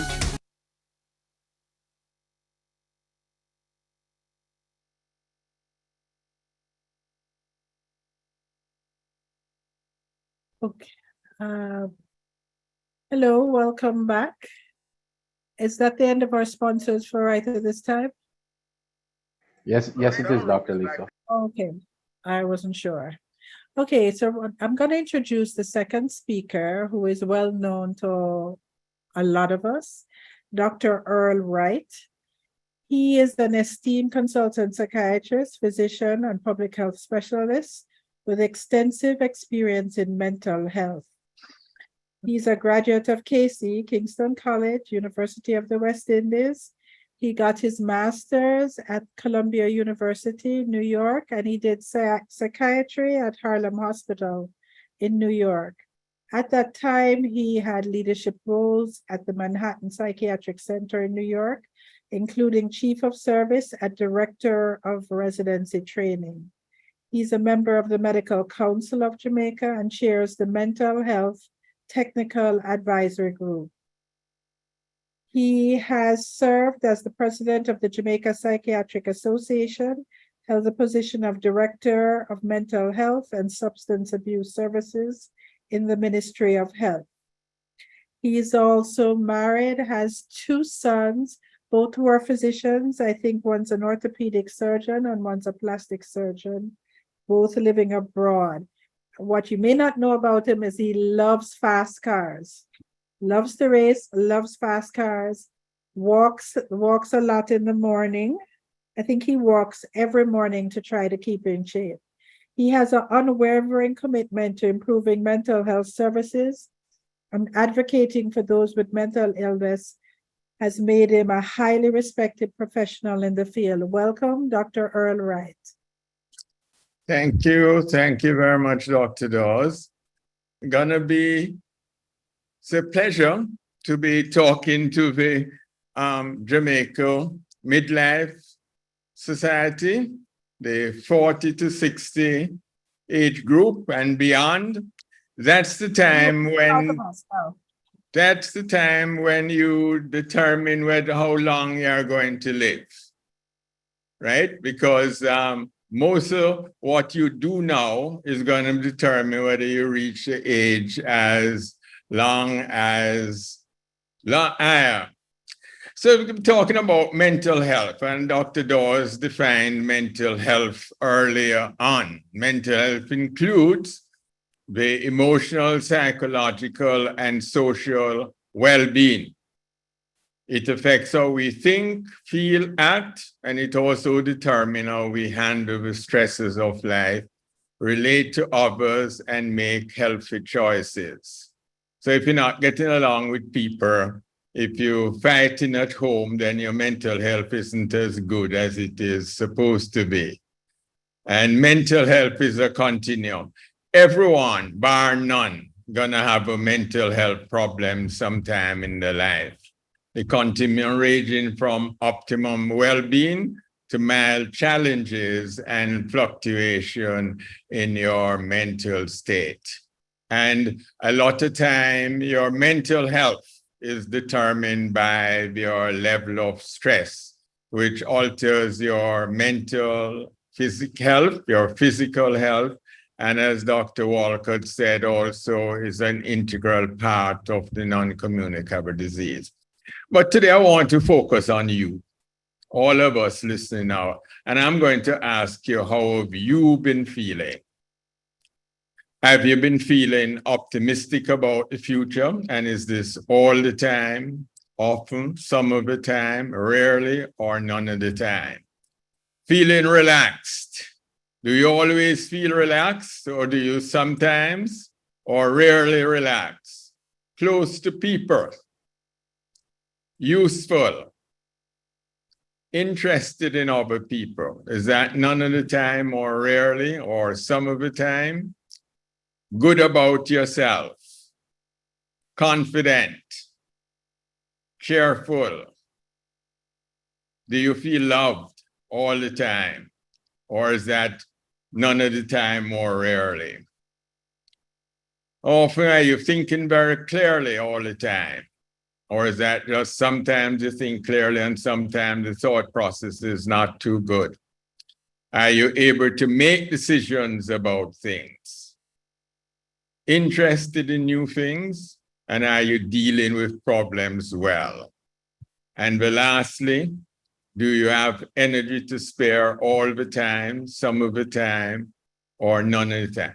And if your answer to this, you have some of the times a lot, none of the times a lot, then your mental health is not as good as it is supposed to be. So we need to look at it. But we want also to move towards mental wellness. And that's the state of actively pursuing and maintaining good mental health, promoting mental well-being, preventing mental health problems, and optimizing one overall quality of life. Because if you don't take care of yourself, then you can't take care of other people. And a lot of times I find when we talk about mental health, we're not really talking about mental health, we're talking about mental disorders. The anxiety disorder, the post-traumatic stress disorders, the depression, which is most common, and Dr. Walcott did an excellent job on that, bipolar disorders, schizophrenia, substance misuse, OCDs. And one of the things in our population that affects us a lot is the personality disorders over 40%, over nearly a half of the population focusing on that. And one of the things we know is that the prevalence of mental illnesses increase as you grow older, especially depression. So in midlife and beyond, you're going to have an increased incidence of depression. One of the things you can be glad about, you're not going to have schizophrenia. So if you are our age and by the time you reach marriage, there's no chance that you might become psychotic, but you're not going to have schizophrenia. And the prevalence in the elder of mental disorders have been increasing, and many other medical conditions. As you have increased numbers of medical conditions, you have an increase in the numbers of individuals, the prevalence of individuals who are going to have depression and other mental disorders. And if you don't look for it, in life, what you look for is what you find. It might go undetected. Depression is not a part of the aging process, so we need to screen for it.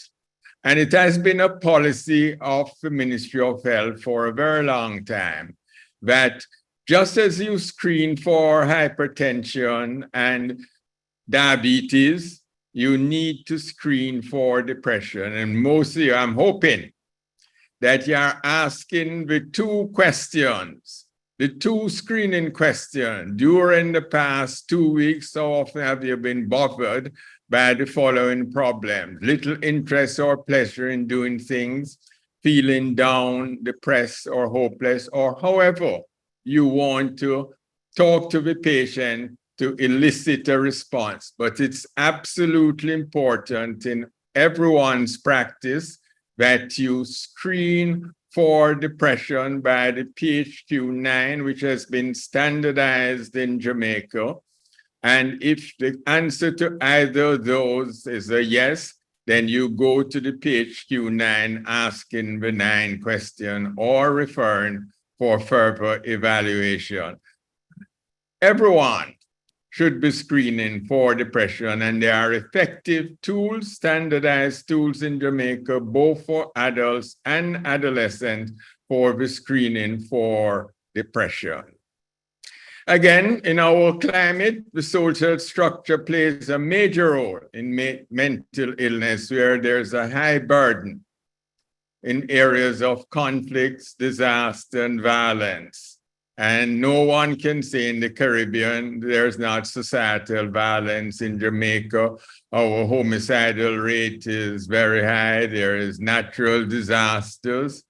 And the major factor, it's a major factor contributing to the burden of mental illnesses, such as depression and anxiety. It doesn't contribute much to the incidence of schizophrenia and psychotic disorders.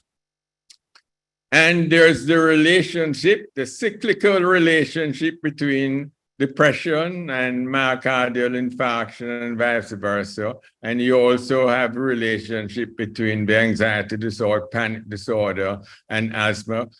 Chronic diseases predisposes to depression and anxiety. And during the COVID period, you had COVID directly affecting the brain, HIV also, and cerebrovascular disease, causing direct insults on the brain, causing mental disorders. As you all know, mental disorders are brain disorders, just like any other organ system. So whatever affects the brain, physically or biochemically, is going to alter how it functions. And it costs us a lot, no question about that, especially presenteeism, people going to work and not producing, loss of employment. We did a study also in Jamaica, which showed us the billions of dollars that lost mental disorders are costing us. Well, mental health, talking today about mental health and us, starts at birth, before birth. biogenes. You're going to inherit the propensity to mental disorders through your genes. But especially important is the early childhood development, 0 to 6 years. Those are the critical periods where the brain is being wired and genes are being turned on or turned off by the environment. Those genes that are used, those neurons that are used a lot will remain. Those that are not used will wither and die. And therefore, during the early years, the refinement of these connections takes place. So your mental health is influenced by genetic life experiences and especially adverse life events. You wonder why we have so much violence in the society. If someone during the first years of life, that's the time when you are exposed to mostly mother, your parents. If that connection isn't there, that treatment, if the stressor is adverse, then you're going to have the brain development negatively and the adverse childhood events. And there is overwhelming evidence that adverse childhood events are going to affect your personality. We have the 40% personality disorders in Jamaica, the level of incidence, prevalence of NCDs, and your mental health in general. So, during what are the sensitive periods of brain development that's going to affect your mental health? During the preschool years, 0 to 3, you know that if you don't correct the cross-eye in the first 3 years or at least 6 years, you're not going to have perfect binocular vision. And you see the emotional control by age 4. Most of the inputs for emotional control is going to be there. The brain is, the cells of the brain for emotional control are myelinated by age 4 or 5 and completely myelinated by age 7. So habitual way of responding, our biases, etc. And then later on in life, you have peer social skill, language, and numbers.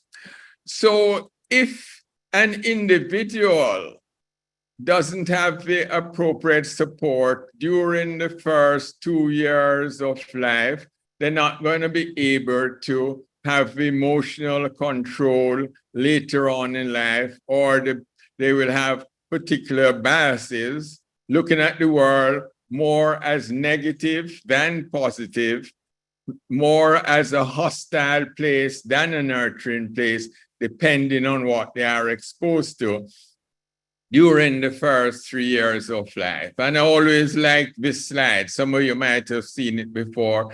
This is a slide of a healthy brain. And you notice that you will see the activity in the prefrontal cortex, the healthy executive brain that manages the rest of the brain. And in a healthy brain, you see how active it is in a PET scan. In an abused brain, you see that most of the brain is not functioning.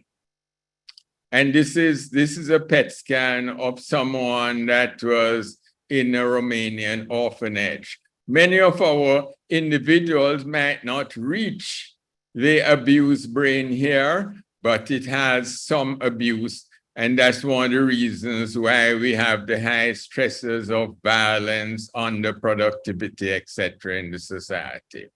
Stress is what basically drives our mental health and our behavior. Stress, corticotropin releasing factor, limbic, hypothalamic, pituitary, adrenal axis, and the release of cortisol and norepinephrine into the brain. And there's a feedback mechanism. And when you are depressed, your cortisol level is always high. So because the feedback loop from the fight or flight mechanism is shifted, so the brain doesn't respond as well to the cortisol level. So high cortisol level is going to be there. That's going to directly damage your hippocampus. And it's well documented that individuals with chronic depression will have a smaller hippocampus than an individual that is not depressed. So, as we said many times, everybody at some time is going to experience a stressful event that overwhelm their coping mechanism. And Dr. Walcott talked about the COVID. He went through all of these, the fear and anxiety, the health concern, the social isolation, disruption of daily life, information overload, grief loss, and financial strain.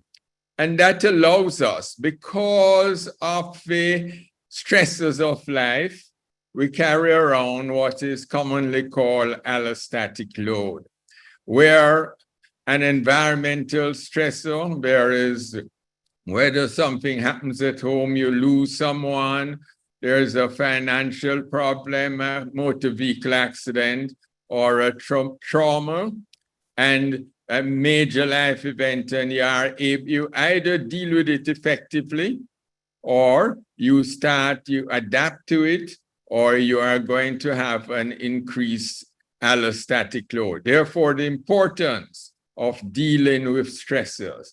And some of us are vascular responders, some of us are skeletal responders, some of us are peripheral, and very well documented that increased stress gonna increase your cardiovascular problems, myocardial infarction, hypertension, your immune system, because cortisol gonna directly affect your blood vessels. Therefore, the development of atherosclerosis is gonna directly affect your immune system. Therefore, you are going to be more susceptible to all the diseases that's going around. And some of us are gastrointestinal reactions. You start having problems. Arthritis, the same chemicals that causes depression, that's involved in depression, serotonin and norepinephrine are the same neurochemicals that are involved with pain. Therefore, there's a interaction between depression and stress and pain. And if the stress is chronic, you're going to have memory problems, because cortisol directly affects the hypothalamus, destroys some of the cells and prevents it from replicating. So you can convert short-term memory to long-term memory. So you have memory impairment. And very severe stressor causes post-traumatic stress disorder, where the high level of cortisol and other stress-related hormones physically damages the brain. So when you start having palpitation, when you start having trembling or shaking, when you are having shortness of breath, feeling of choking, chest discomfort, you go to your doctor and they do the electrocardiogram and they don't find any, the lightheadedness or fainting spells. The most common problem that individuals having mental health problem will go to the doctor and complain about is tiredness and fatigue. Pain, sleeping problems. If you are going to your bed at 9 o'clock and 1 o'clock, you're still awake, or you go to bed 10 o'clock and 1 o'clock, 2 o'clock, you are waking up, having sleeping problems, then you are beginning to have mental health problems. The anxiety, the irritability, not being able to manage things like you used to manage things. And as we said, as you grow older, the coping mechanism might not be as good as it used to be. And therefore, you need to start thinking that your mental health is not as good as it's supposed to be and do something about it. And Dr. Walcott went through the depression very clearly: depressed mood, diminished interest in pleasure activities, change in appetite, agitation, concentration, indecision, and thoughts of death and dying. So it's going to be important, very, very important, that each individual, that each of us manage our stressors so our brain doesn't become affected and we don't move into the mental health problem. Not talking about mental disorders, talking about mental health problems. So how do you start that? Identifying the source of stress. Very important that on a regular basis, you do some self-reflection. Self-reflection, you take time to reflect on your daily activities. And I prefer writing it down. Keep a stress journal. Go through the activities that you do and write down those things that are causing you discomfort. And then you prioritize your list of stressors. And you're always going to find a number of things that you are doing for other people that the other people you don't need to do for them. They don't appreciate, and you can take it off your list of things that you are doing. So you can prioritize your list of stressors and you're restructuring your priorities. I tend to divide them into two groups: things I can't control and things that I can control. One of the things you can't control is the past. So you need to, at some time, move on. You can't control other people's action.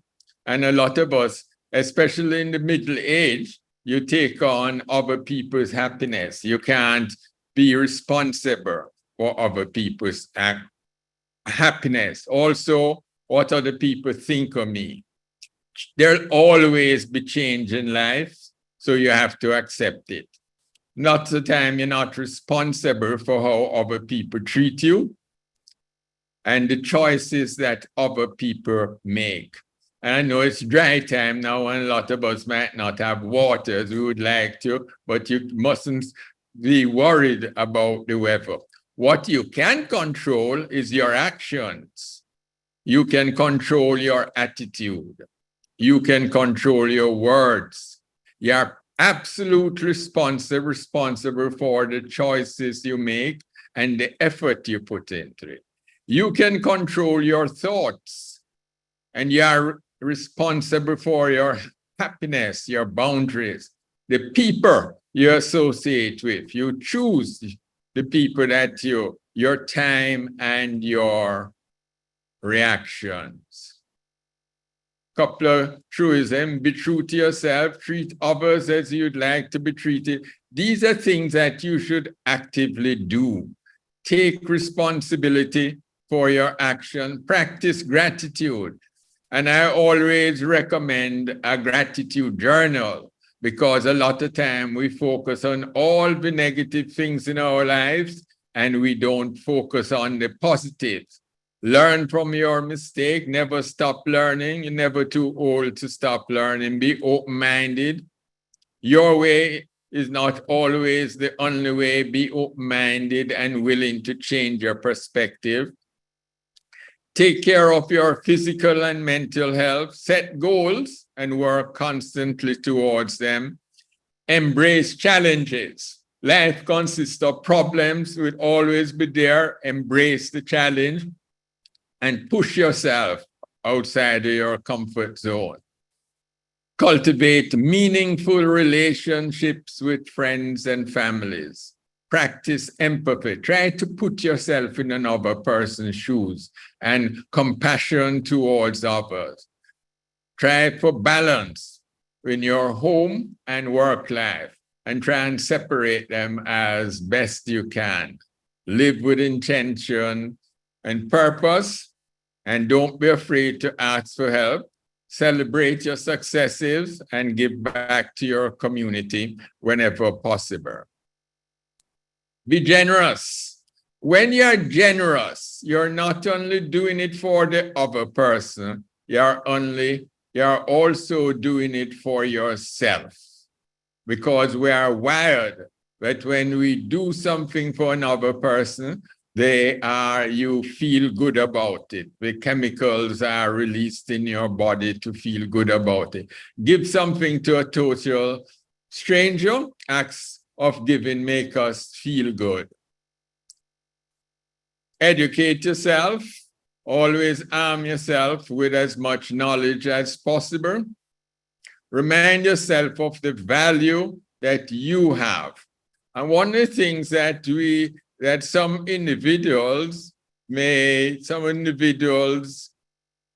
can do some special things. I always remember Garfield Sobers, he could hit a 6. Those of us of the older generation, some of you might not see Garfield Sobers or know him, but he could knock in cricket and he thought everybody could do it.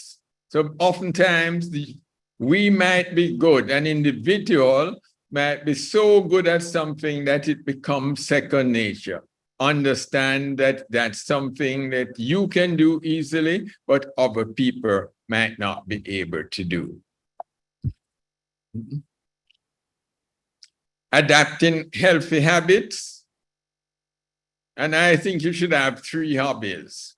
1, to keep you creative, keep you going. 1, to keep you in shape.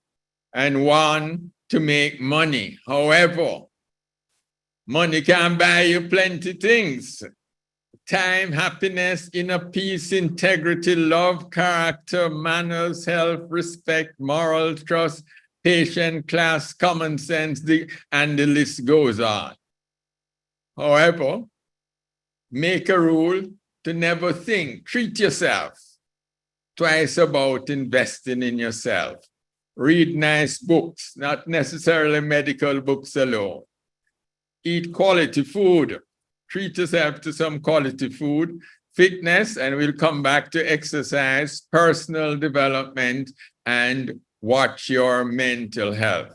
These investments pay off in the long run immensely. And remember, during the midlife is when these investments are best. When you reach my age, it don't really matter that much. You're not going to get that much longer. But if you invest now in the middle age, then it pays off in the older life group. Adding something pleasurable to your life. And I ask individuals all the time, how do they have fun? And I get a blank face. Adding something pleasurable to your life has more benefit than simply reducing the stressful. So you should have something in your life that you enjoy on a daily basis. Indulge yourself. Take a day off to spend the whole day doing exactly what you want. Not what everybody else wants, what you want. Eat what you want, watch this Netflix or whatever series you want to watch, or anything that's gonna make you feel better. Indulge in yourself and reduce your stress, recharge your batteries. And I can't emphasize exercise. Walk.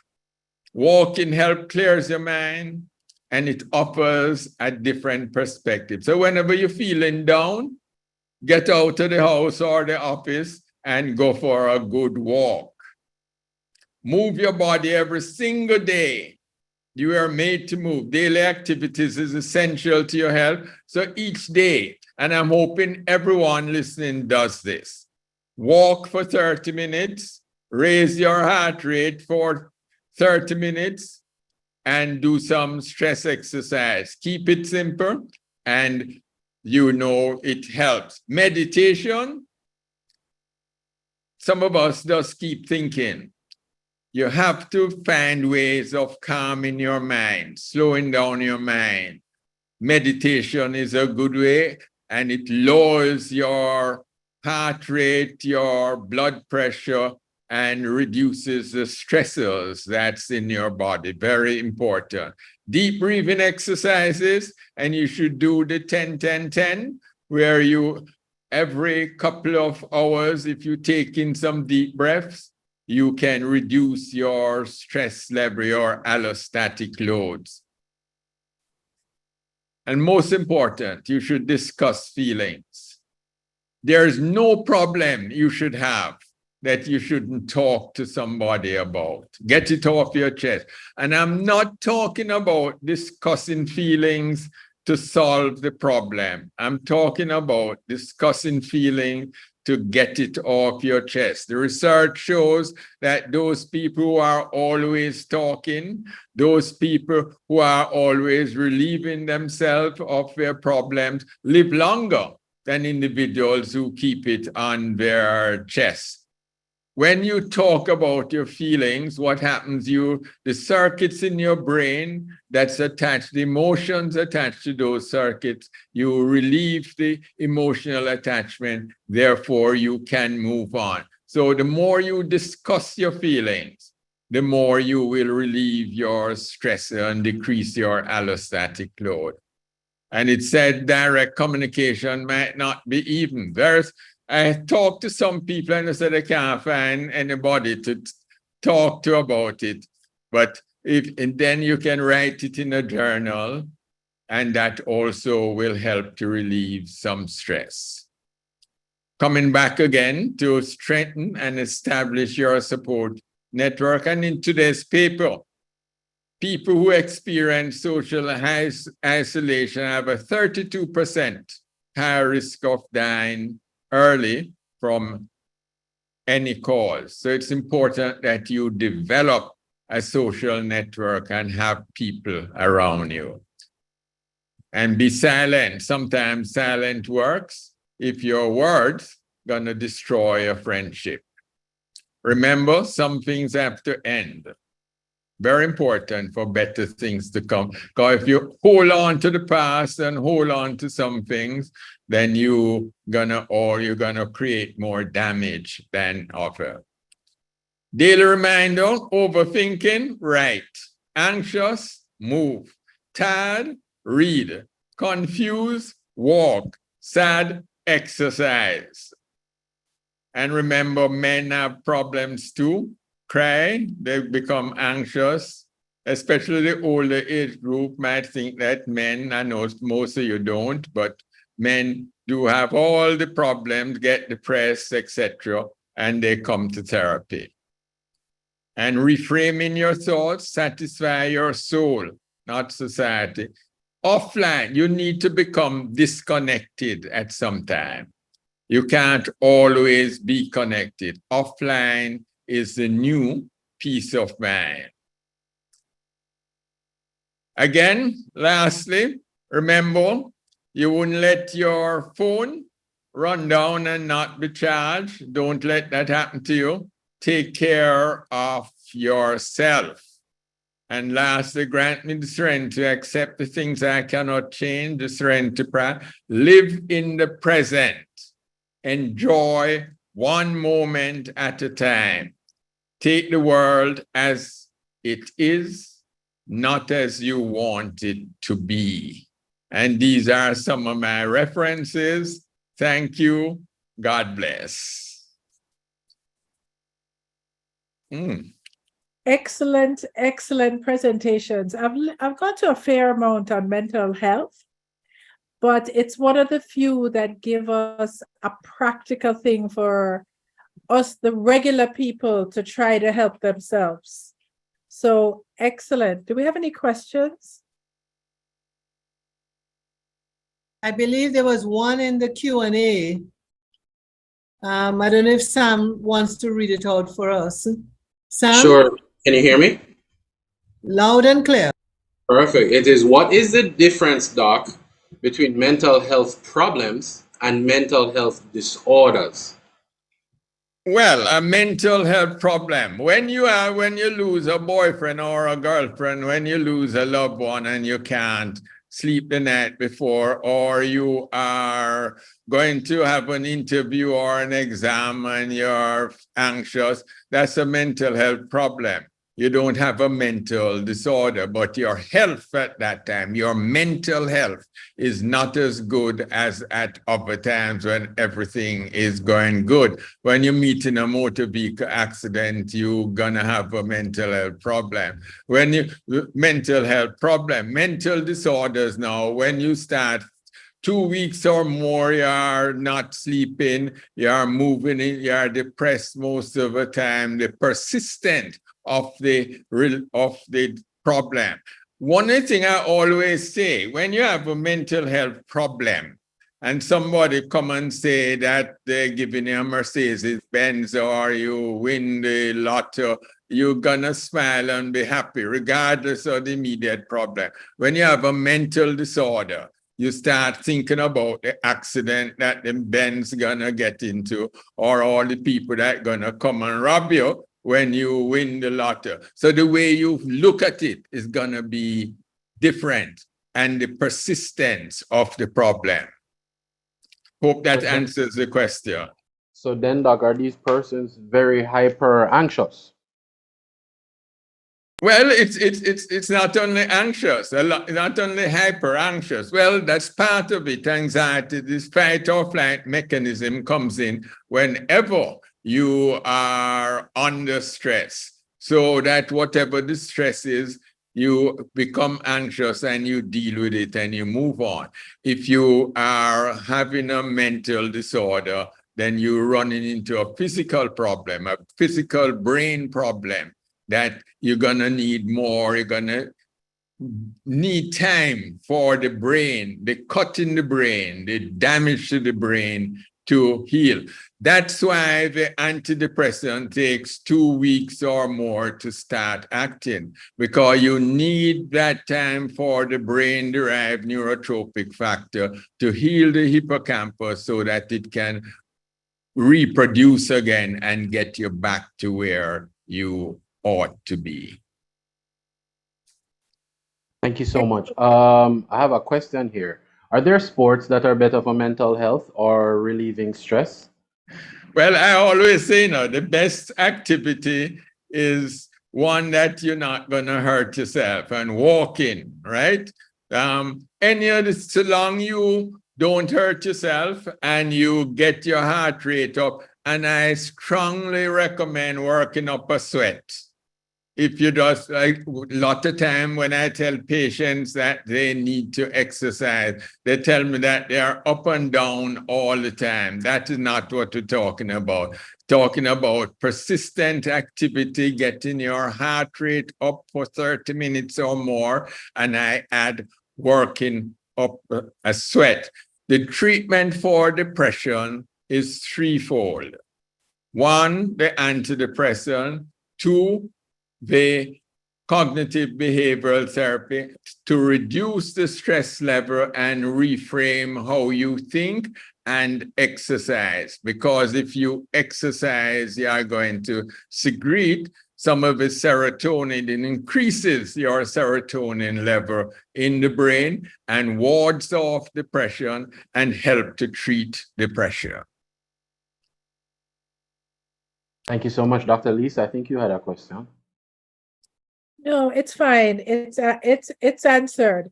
I think it has to do with, well, let me just say, I am seeing, as Dr. Walcott had said earlier, in the chronic diseases like a lot of Parkinson's patients, a lot of lupus patients, that we're having a lot of difficulty with the depression.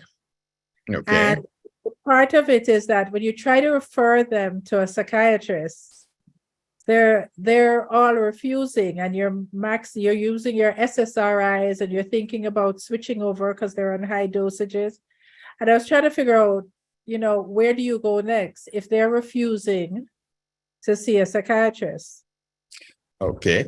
One of the things about depression, a lot of time unresolved depression is not unipolar depression. So you have to wonder whether it's the unipolar medication is not working.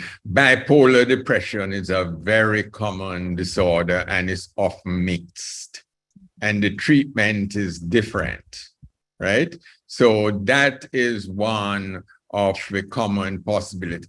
And if the social stressors are not decreased, if the cortisol level and the stressors, the social stressors and all the things that cause in the depression, especially in the younger patient, because in the older patient, many times you don't need a stressor to precipitate a depression because early in life they have had many stressors and the brain is already damaged. So any little thing gonna push them into depression. But you have to relieve the stressor or redo how they think about that particular stressor. Therefore, the cognitive behavioral therapy, and for them to recognize how their thinking patterns and try to change it. And that takes time. That's why, as Dr. Walcott said, in your situation, it's not only the medical part of it that's going to be helpful, but you're going to have to activate and link with the social aspect. And that's where the priest sometime or the psychotherapists, the counselors, etc., might be helpful. Although sometimes you have to be careful in referring to the priest alone, because sometimes they will, some priests think that the religious part of it will be the only part that will be helpful in curing the depression. And many patients, if they don't get the medication, take the medication for the 6 months or more, they're not going to get better. Okay, thank you. Thank you so much. Well thought out. Actually give me a lot of advice, and I think everybody got a lot of advice from it. And it was a nice way of giving us therapy that each of us can actually do ourselves. Because as you say, all of us at some point are going to need it. Thanks again. Next, we're going to have, do you want to say something before I go, Dr. Wright? Or somebody asking about unipolar depression and bipolar depression. The difference is that unipolar depression, you only are depressed. If you ask the patient about bipolar depression, they're going to tell you about their mood swings, they're going to tell you about the racing thoughts, they're going to tell you about the time when they have extra energy, they go through the night and they didn't sleep, and the next day they are no problem for them. So it's going to be very important. They never become manic. They never become psychotic, but they have some, and irritability is one of the major symptoms that you are going to find in the bipolar patient. Okay. Thanks again. Next, we're going to turn over to our sponsors, Indus and CariMed. Over to you, Sam.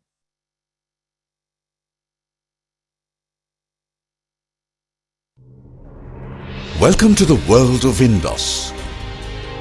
And we are happy to join hands with you to serve the humanity across the globe through innovative healthcare brands. In just 16 years, Indus has grown from 1 to 120 products in 12 therapy areas. Today, Indus has spread its wings globally and is now present in 30 countries with 150 professionals spread across geographies like Asia, Southeast Asia, Africa, Europe, Caribbean, and South America. Excellence is not an act, but a habit at Indus. Our world-class products, affordable pricing, excellent supply chain, strong field force, and good business practices have accredited Indus with many excellence awards like Federation of Indian Export Organizations Export Excellence Award, Farm Excel Award, Brand of the Year Award in Ghana, and State Bank of India Financial Discipline Award. What's more, now Indus brings you a 5-minute miracle. In today's fast and modern lifestyle, the incidence of heartburn due to acid reflux and GERD is alarming due to stress and busy schedules, overeating, eating irregularly or too quickly, eating just before bedtime, fatty, spicy and fried junk foods, caffeinated drinks, carbonated soft drinks, acidic juices and alcohol, and smoking. As published in many international journals, hyperacidity, acid reflux and GERD lead to heartburn. In hyperacidity, the excess acid from the stomach can move upward into the esophagus, known as acid reflux. As the lower esophageal sphincter, which joins the esophagus and stomach, becomes weak. Since the esophagus is not well protected like the stomach, the acid can irritate the lining and cause inflammation in the esophagus. This causes painful symptoms that can last for a few minutes to hours and can occur more frequently within a week. This chronic form of acid reflux is known as GERD, that is, gastroesophageal reflux disease. The major symptoms of heartburn due to acid reflux and GERD are a burning feeling in the chest, epigastric pain, a bitter or sour taste in the mouth, nausea after eating, regurgitation, frequent burping, flatulence and gas, stomach discomfort, difficulty in swallowing, sore throat and dry cough. The question now is, do regular antacids help? In hyperacidity and GERD, regular antacids can only neutralize the acids, leaving acid reflux unattended. To treat hyperacidity, acid reflux and GERD, Indus Life Sciences comes with a unique third-generation antacid named NewGel, which controls acidity, prevents reflux. NewGel offers balanced combination of alginic acid, magnesium hydroxide, dried aluminum hydroxide, magnesium trisilicate and dimethicone. When a person takes NewGel, the raft-forming alginate physically blocks reflux through a unique mechanism.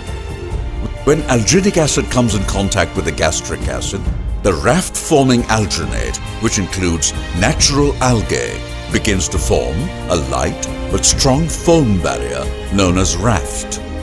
This raft floats on top of the stomach contents and prevents acid from moving upward to the esophagus. The alginate raft formula, containing balanced antacid components, offers a speedy onset of action in less than 5 minutes and provides rapid relief from acid reflux with effective neutralization of stomach acid.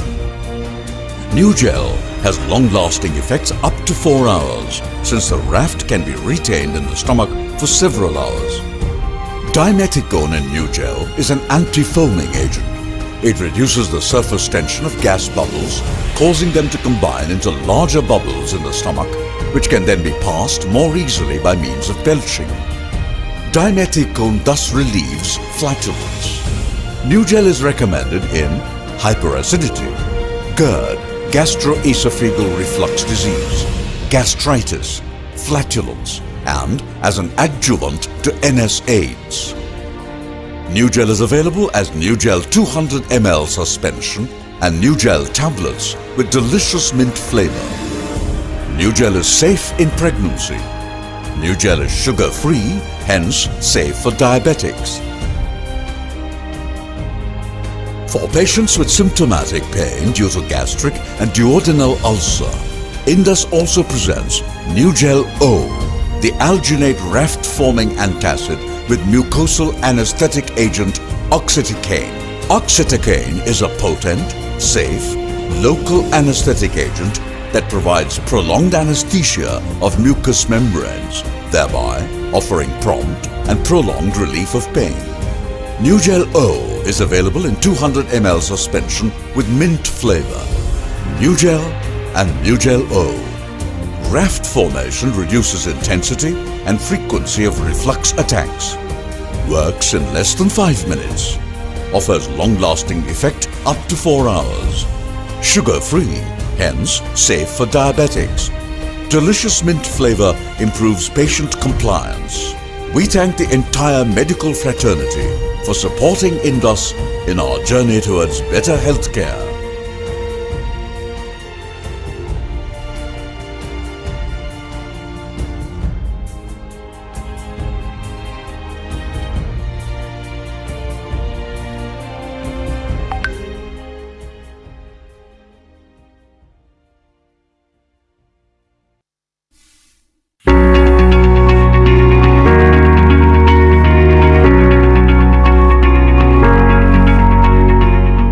Today, I would like to highlight our Apotex products available for mental disorders.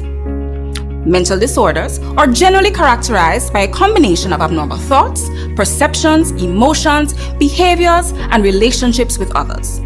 According to the World Health Organization on World Health Day 2021, close to 1 billion people have a mental disorder, and anyone, anywhere can be affected. People with severe mental disorders, such as schizophrenia, tend to die 10 to 20 years earlier than the general population, and 1 in every 100 deaths is by suicide. Now, there are 5 major classes of mental disorders: mood disorders, anxiety, eating disorders, dementia, and lastly, schizophrenia or psychotic disorders. Here are our Apotex products presently available to treat these mental disorders. Antipsychotics, both first and second generation, known as typical and atypical antipsychotics, which includes our apotrifluperazine, aporisperidone, and apoketiapine. Our selective serotonin reuptake inhibitors, apoparoxetine, apofluoxetine, and apocetrolene. Our benzodiazepines are apoalprazolam, apoclonazepam, apodiazepam, apolorazepam, apobromazepam, and apoclobazam. These medications are used to treat a variety of indications associated with mental disorders, such as schizophrenia, schizoaffective disorder, bipolar affective disorders, and major depressive disorders with psychotic features, and many others. How do antipsychotics work? First generation antipsychotics inhibit dopaminergic neurotransmission in the brain. They are most effective when a 60 to 70% blockade of the D2 dopamine receptors is achieved.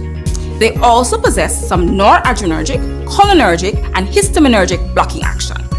Similarly, the second generation antipsychotics inhibit the D2 receptors, but also possess serotonin receptor antagonistic action via the 5-HT2A serotonin receptor. The reduction of dopamine in the mesolimbic pathway of the brain causes the cessation of the positive symptoms associated with schizophrenia and schizoaffective disorders, namely hallucinations and delusions. Here are some benefits of using our antipsychotics. They are very lipophilic and are well absorbed. They undergo substantial pre-systemic elimination when administered orally. They also have a bioavailability of up to 70% and are highly bound to protein plasma and tissues, between 75 to 99%. They are extensively distributed and are primarily excreted hepatically. Let's review our SSRIs. SSRIs work by improving the transmission of messages between the neurons in the brain. They block the reuptake of serotonin and increase the amount available for transmission. They are called selective as they affect mainly serotonin and not other transmitters. They are highly protein bound and have long half-lives, greater than 10 hours, and are primarily metabolized hepatically. Some of the disorders that are ApoSSRIs, apoparoxetine, apofluoxetine, apocetrolene, are used to treat include major depressive disorder, general anxiety disorder, bipolar depression, panic disorders.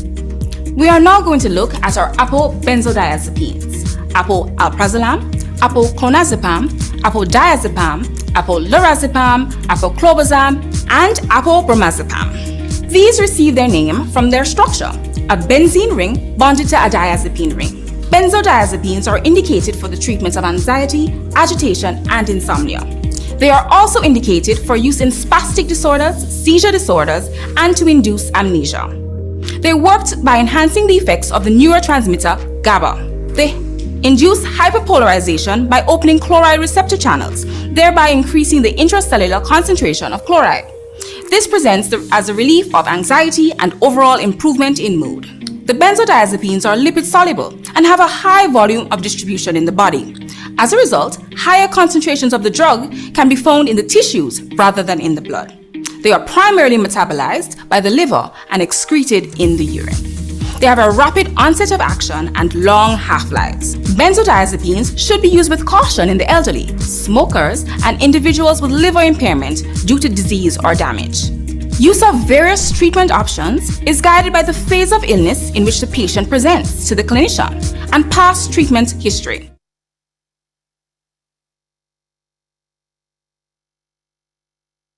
Okay. Thanks again, Indus and Karamed. We really appreciate you and thanks for supporting us. Now it's time for the post-test questions. Sam, are you ready? Yes, Doc, I am.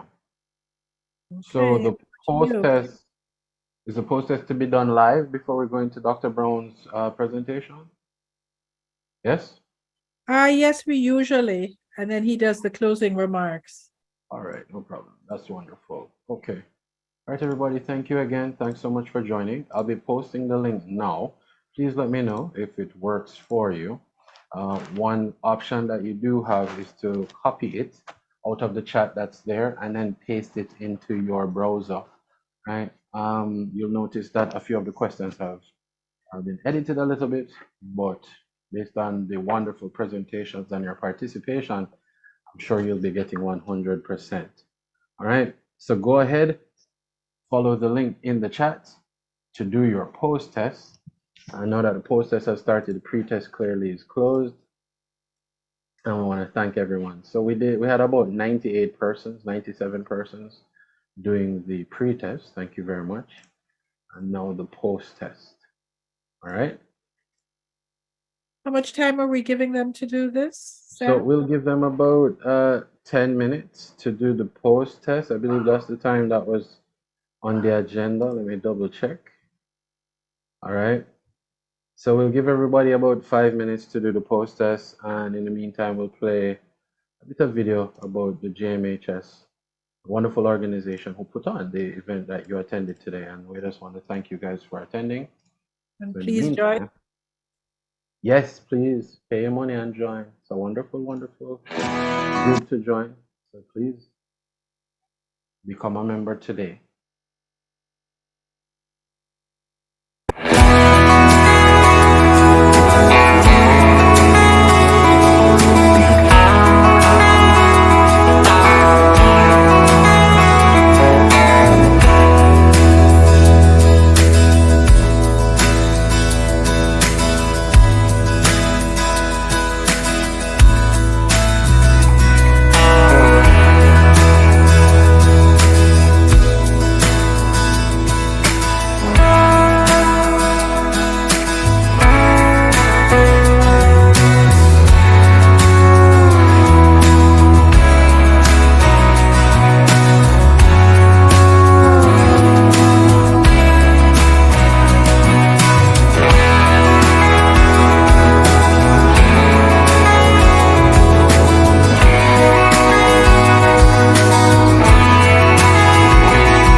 Time is. Thanks. Thank you guys so much. Handing back over to you, Dr. Lisa.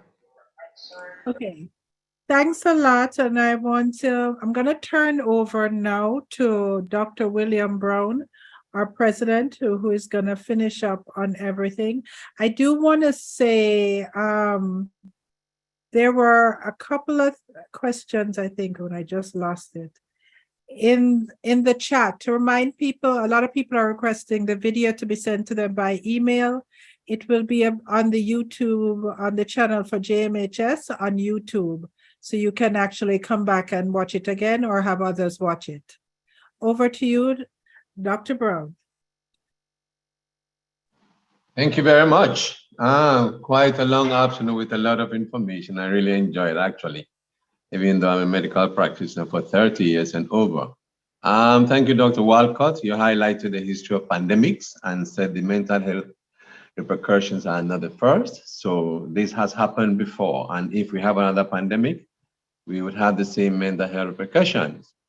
So there's a mindset change from living to survival. How do we survive? Not just living. And he highlighted an increase in apathy, of aggression. So there is no more normality. He spoke about the loss of relatives and friends, the suspension of the grieving process.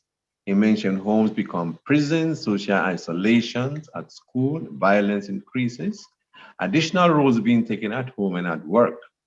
And therefore, there's an increased psychological stress to everybody. He went on and he discussed the grieving process from denial to anger to bargaining, depression, acceptance. He highlighted what is emotional numbness, and that's happening in society today. That's leading to more violence, anger. He mentioned the anger iceberg, which I never had seen before, quite interesting, and the increase of alcohol and illicit drugs, all right? And he said something which resonated with me. We don't know how long these effects after COVID-19 will last. This depression and anxiety, we don't know how long, so seek treatment. And the most the high risk population groups affected are females, interesting, and those already predisposed to mental health illnesses, and young people. So you spoke about emotional symptoms, the behavioral symptoms, and thought symptoms. Before he finished, he highlighted the treatment part in part, the thought therapy, that's psychotherapy, and that the longer you wait for depression, for example, to be healed by itself with time, the worse the damage of the brain occurs, and longer treatment and more likely the poor recovery. So we cannot just wait and see what happens. We need treatment. And therefore, we should isolate, we should identify ways we see these depressive patients, not in the doctor's offices or like the psychiatric office, but in the society and the GP's office. And these depressive patients, they actually don't come asking you and telling you I'm depressed, but they'll come with back pain and chest pain and all that. So we have to screen. If we don't screen, we shan't find them. So he ended by mentioning some post-COVID sequelae, and that made it a day for me because I learned so much from that talk. Dr. Wright, on the other hand, spoke about risk factors, violence and disasters. The age is also a risk factor. And he said depression is not part of aging. Just like hypertension, diabetes, the fact that we are aging doesn't mean that we should be depressed. And therefore, we should screen for depression, all right? Because it's not just there. We related depression there's a relation between depression and myocardial infarction, chronic diseases, the economic cost, the direct and economic cost, indirect cost. He says the mental health starts with our genes. Our genes are turned on and off, and stimulated by the environment, especially in the early childhood development stage. And the mental health is affected by genetics, life experience, and adverse life events. And there are inputs for emotional control, emotional control by age 4 to 5. Stress, one of the causes of depression and mental health illnesses, he mentioned on it, and cortisol and adrenaline. The impact of COVID, He mentioned allostatic load, the stress adaptation to these and the relationship that stress can cause cardiovascular diseases. He mentioned immune diseases, musculoskeletal diseases, GI tract diseases that stress can lead to. And then when there's chronic stress, memory is affected, concentration affected, and therefore learning is affected. And when there's severe stress, it leads to post-traumatic stress disorder. So we should have a high index of suspicion for such patients. They won't come and tell you or discuss in the family or at home. But if you see your relative or friend or brother or sister, tiredness all the time, pain all the time, insomnia, anxiety, irritability, gastrointestinal problem, is a high index of suspicion, and therefore the person has to be screened. And then symptoms of depression also, all right? So we should manage our stress. We should identify the source of the stress. Self-reflection is good. Keep the stress, keep stress journal, and to prioritize a list of stressors. Things we can do and we cannot do. There are some things we can do and we cannot do. What we can do is to have our exercises, our vacation, our meditation, deep breathing, discuss freely, and support groups, which will help us. So this in part was what I learned today, and I hope you've learned it too. Down to our sponsors who really did a very good job, starting with, not our sponsor actually, Dr. Gordon. Thank you very much, Dr. Gordon, for coming up and opening our symposium for us. You mentioned the cause of mental health comorbidities, the aging, relationships, worsening post-COVID situation, the financial support, which has affected a lot of us. And thank you for thanking us for wishing us a successful webinar. Our sponsors included MB.BS, who highlighted Ear Pro, Aeroline, Stimulotron, which can be used in depression, panic disorder, OCDs, premature ejaculation, and memory problem, Alzheimer's. Recharge Distributors Limited also went on and mentioned about their drugs that they offer, their devices, a whole lot of them. They mentioned the diagnostic prevention, diagnostic and treatment, Never Reach Goal, V3. They mentioned Evictal, Evening Primrose, Prevental. They also have medications for malignancies, iron preparation, the HEMOP, the Overmalt, and gynae preparation like gynae V6, Danfoss, and Trinite. They also have antibiotic PPIs and beta blockers. So they have quite an array of medication that we can support them with. Then came up National Health, Abbott Lab. They highlighted Glucerna to manage our blood sugars. They went on and gave us 3 or 4 of the Glucerna products, which include the snack shake, the Glucerna shake, the Glucerna Hunger Smart Shake, and the Ensure. Very, very interesting indeed. And after that came NHF, who said they're celebrating the 20th anniversary with a 5%, they saw a 5% increase in major depressive disorders. That's what is going on so far. There's increase in psychosis after COVID-19, just like what World Health Organization had said, 25 to 30% increase. They mentioned that this is a time that we need the National Health Insurance plan to help subsidize some of these. And they've subsidized a lot of drugs. They brought a few to add to either the VEN list or NHF products. And we're happy that they are partnering with us the second time in our webinars, and we hope that our last and final seminar in October will be supported and sponsored by National Health Fund. Carimed Vitabiotics came up next. They spoke about well man and well woman, and they had a nice video which expressed exactly what they wanted us to know. Indus came up and mentioned New Gel and New Gel O, very innovative 3rd generation antacid. Apotex came up and spoke about antipsychotics, bipolar disorders that can be used. They mentioned aporisperidone, apoketiapine, apoparoxetine, apofloxetine, apocitalopram, apalprazolam, and on apodiazepam, etc., etc., etc. Our thanks also go to Face Place, the Face Place, who actually given us two